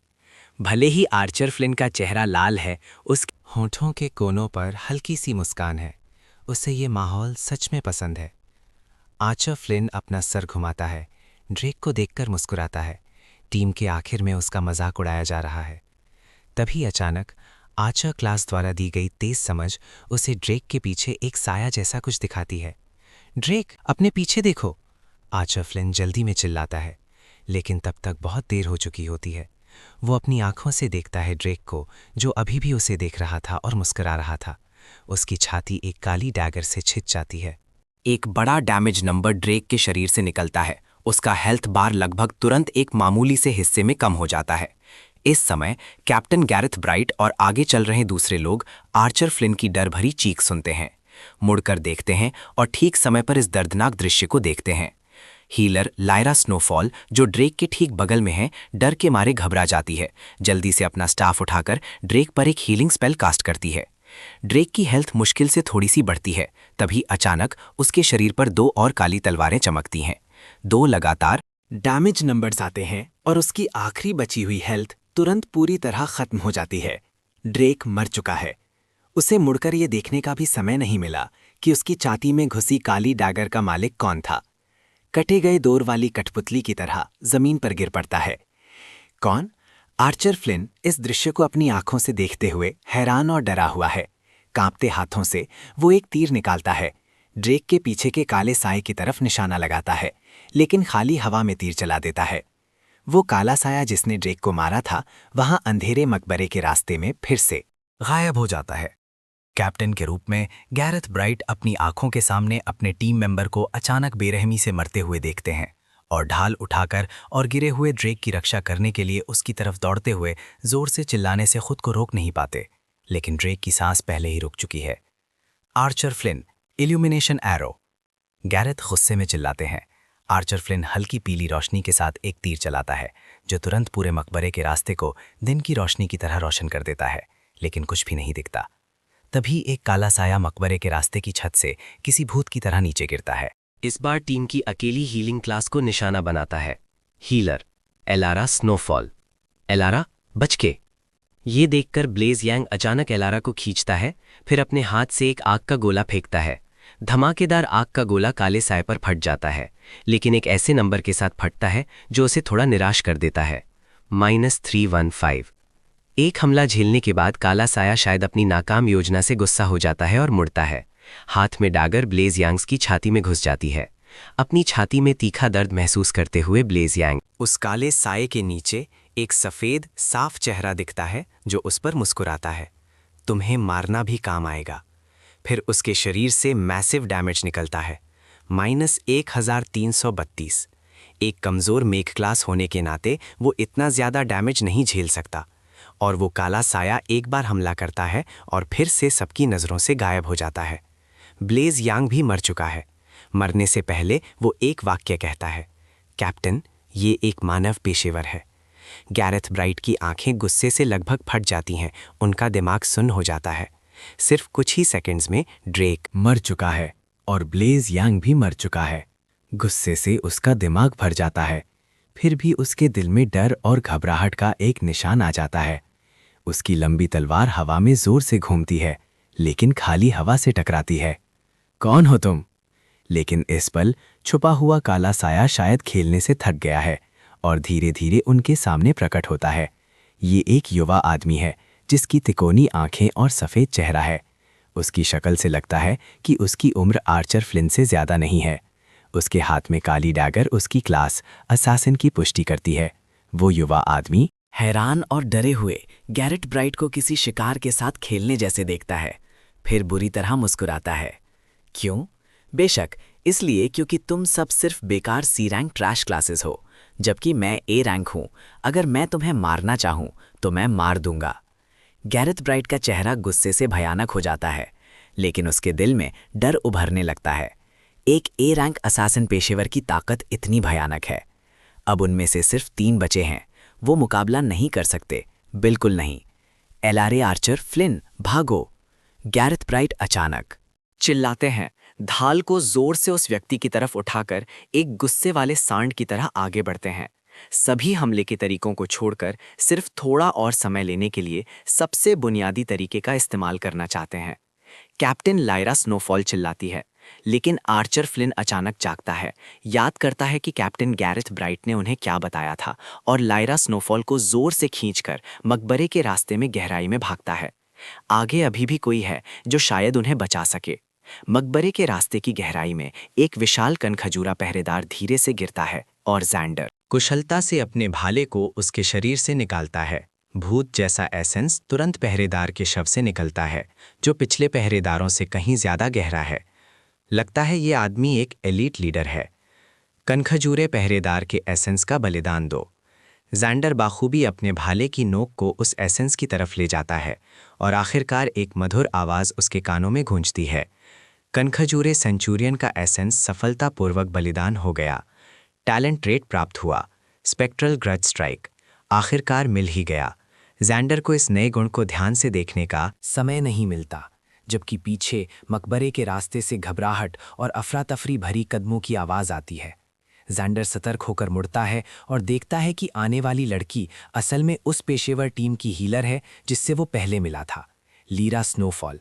लड़की के कदम लड़खड़ा रहे हैं और वो घबराई हुई है। उसके सफ़ेद कपड़े का चोगा धूल से सना है। उसके नाजुक चेहरे पर आंसू बह रहे हैं। जैंडर को देखकर लीरा स्नोफॉल उसके पैरों पर गिर पड़ती है। कृपया उन्हें बचाइए। जैंडर इस हीलर को उठाता है जिसने कभी उसे लाइट ब्लेसिंग दिया था। पूछता है, क्या हुआ? एलआरए स्नोफॉल के शब्द अस्पष्ट हैं। कैप्टन ने उसे रोक कर रखा, आर्चर फ्लिन और मुझे जल्दी भागने के लिए कहा। आर्चर फ्लिन को भी पकड़ लिया गया। कृपया उन्हें बचाइए। एलआरए स्नोफॉल, जिसे जैंडर ने अभी उठाया था, फिर से घुटनों के बल बैठ जाती है। उसके अफरा तफरी भरे शब्दों से भीख मांगती है। जैंडर तेजी से स्थिति की सच्चाई को जोड़ता है। इस पेशेवर टीम की शैली के अनुसार वो कभी भी ऐसे मॉन्स्टर्स का सामना करने का जोखिम नहीं उठाएंगे जो पूरी तरह से मिटने का कारण बन सकते हैं। इसलिए अकेली संभावना ये है कि एक मानव पेशेवर उनका शिकार कर रहा है और इतने कम समय में उसकी 2 साथियों को मार चुका है। वो कम से कम एक ए रैंक पेशेवर होना चाहिए। जैंडर एक बार फिर घुटनों पर बैठी लीरा स्नोफॉल को उठाता है। सिर्फ एक वाक्य कहता है, मुझे वहां ले चलो। जैंडर सीधा अल्ट्रासोनिक एनिमी लॉक एक्टिव करता है। यकीनन मकबरे के रास्ते में 2 लाल बिंदु एक साथ आते हैं। ऐसा लगता है कि वो युद्ध में लगे हैं। अगर एक आर्चर फ्लिन है, जिसे लीरा स्नोफॉल ने पकड़ा हुआ बताया था, तो दूसरा वो शिकारी होना चाहिए। ऐसी ऊंची एजिलिटी भी जैंडर ने अवेकनिंग सेरेमनी के बाद पहली बार देखी है। वो एक असैसिन है ना? जैंडर दौड़ते हुए पूछता है। लारा स्नोफॉल के चेहरे पर अभी भी दुख और निराशा का वो रूप है, लेकिन वो अपनी आंखें फैलाकर अभी हुए दृश्य को याद करने की कोशिश करती है। कहती है कि ड्रेक को मारने के बाद वो एक ही पल में गायब हो गया। सच में एक असैसिन क्लास। जैंडर तुरंत स्थिति को समझ जाता है और अपने पैरों के नीचे फैंटम स्टेप एक्टिव करता है। उसकी चलने की गति तेज हो जाती है। उसी समय वो लारा स्नोफॉल को पीछे अकेले छोड़ने की हिम्मत नहीं करता। एक हीलर जिसकी कोई आत्मरक्षक क्षमता नहीं है।